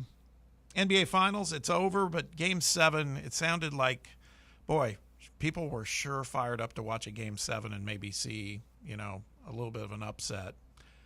Game 7 in the NBA Finals was the most watched NBA game in the last 6 years. Really? Yep. Drew over 16 million viewers. That was a 74% increase in the average viewers of games 1 through 6. So even with that Game 7 being as strong as it was, the overall entire series viewership was down nearly 10% over last year. So it's still problematic. But people were tuned in on Sunday night. CBS just put out their golf numbers for the Travelers too, and that was a big time jump. It was Really? the most watched final round of the Travelers in 22 years, up 35% from last year, and then signature events on CBS from this year to last year were up 19%. That's great. Yeah. That's really Take strong. that one, Liv. No kidding. We smoked our college championship was bigger than LSU's. I also saw as well. Really? Good. Nice. But this was, what did it say? But among most watched in best of 3 error. So I don't know how that works, but I don't know. Speaking of that, 1 year ago tonight, I know. I saw Shumpert's tweet. shut the door. Go back and watch it. Yeah, I might have to watch that tonight. Find the full game.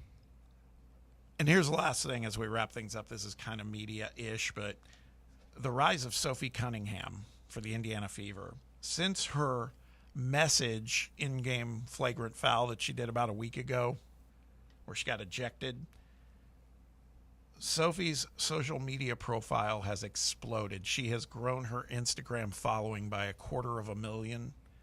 Her TikTok has gone up over 700,000. Her marketing value now is well north of $1 million, meaning for brands that want to get that kind of exposure, it would cost that much to get the exposure she's getting right now. All you got to do is just defend Caitlin Clark. You don't even got to play like her. No kidding. And the Fever's team store is sold out on her jerseys for the next few weeks. That's I mean, awesome. It's unbelievable, man. She's got to be like, man, so great I got traded. Who's the next girl I can shove? Exactly. I saw they're the 3rd most valuable WNBA team, I think. The Valkyries are $500 million, which is the most. Yeah. Just had a New It's York kinda wild. Liberty. That'll all continue to evolve. All right, boys. Good show today, Sam. Thank you for the help. Brett, same to you. Appreciate your help. Jake, no, we didn't talk much, but we love you. Thanks for the help. And you, the listener, appreciate you spending time with us as we make our way towards football season. Keep it locked in on Fan Run Radio. The Chase is next with Chase Thomas at 1 o'clock, followed by The Drive at 3 p.m., and then The Slate at 6 p.m. with John Reed and William Pattison. Until next time, hope you have a great night. We'll see you tomorrow.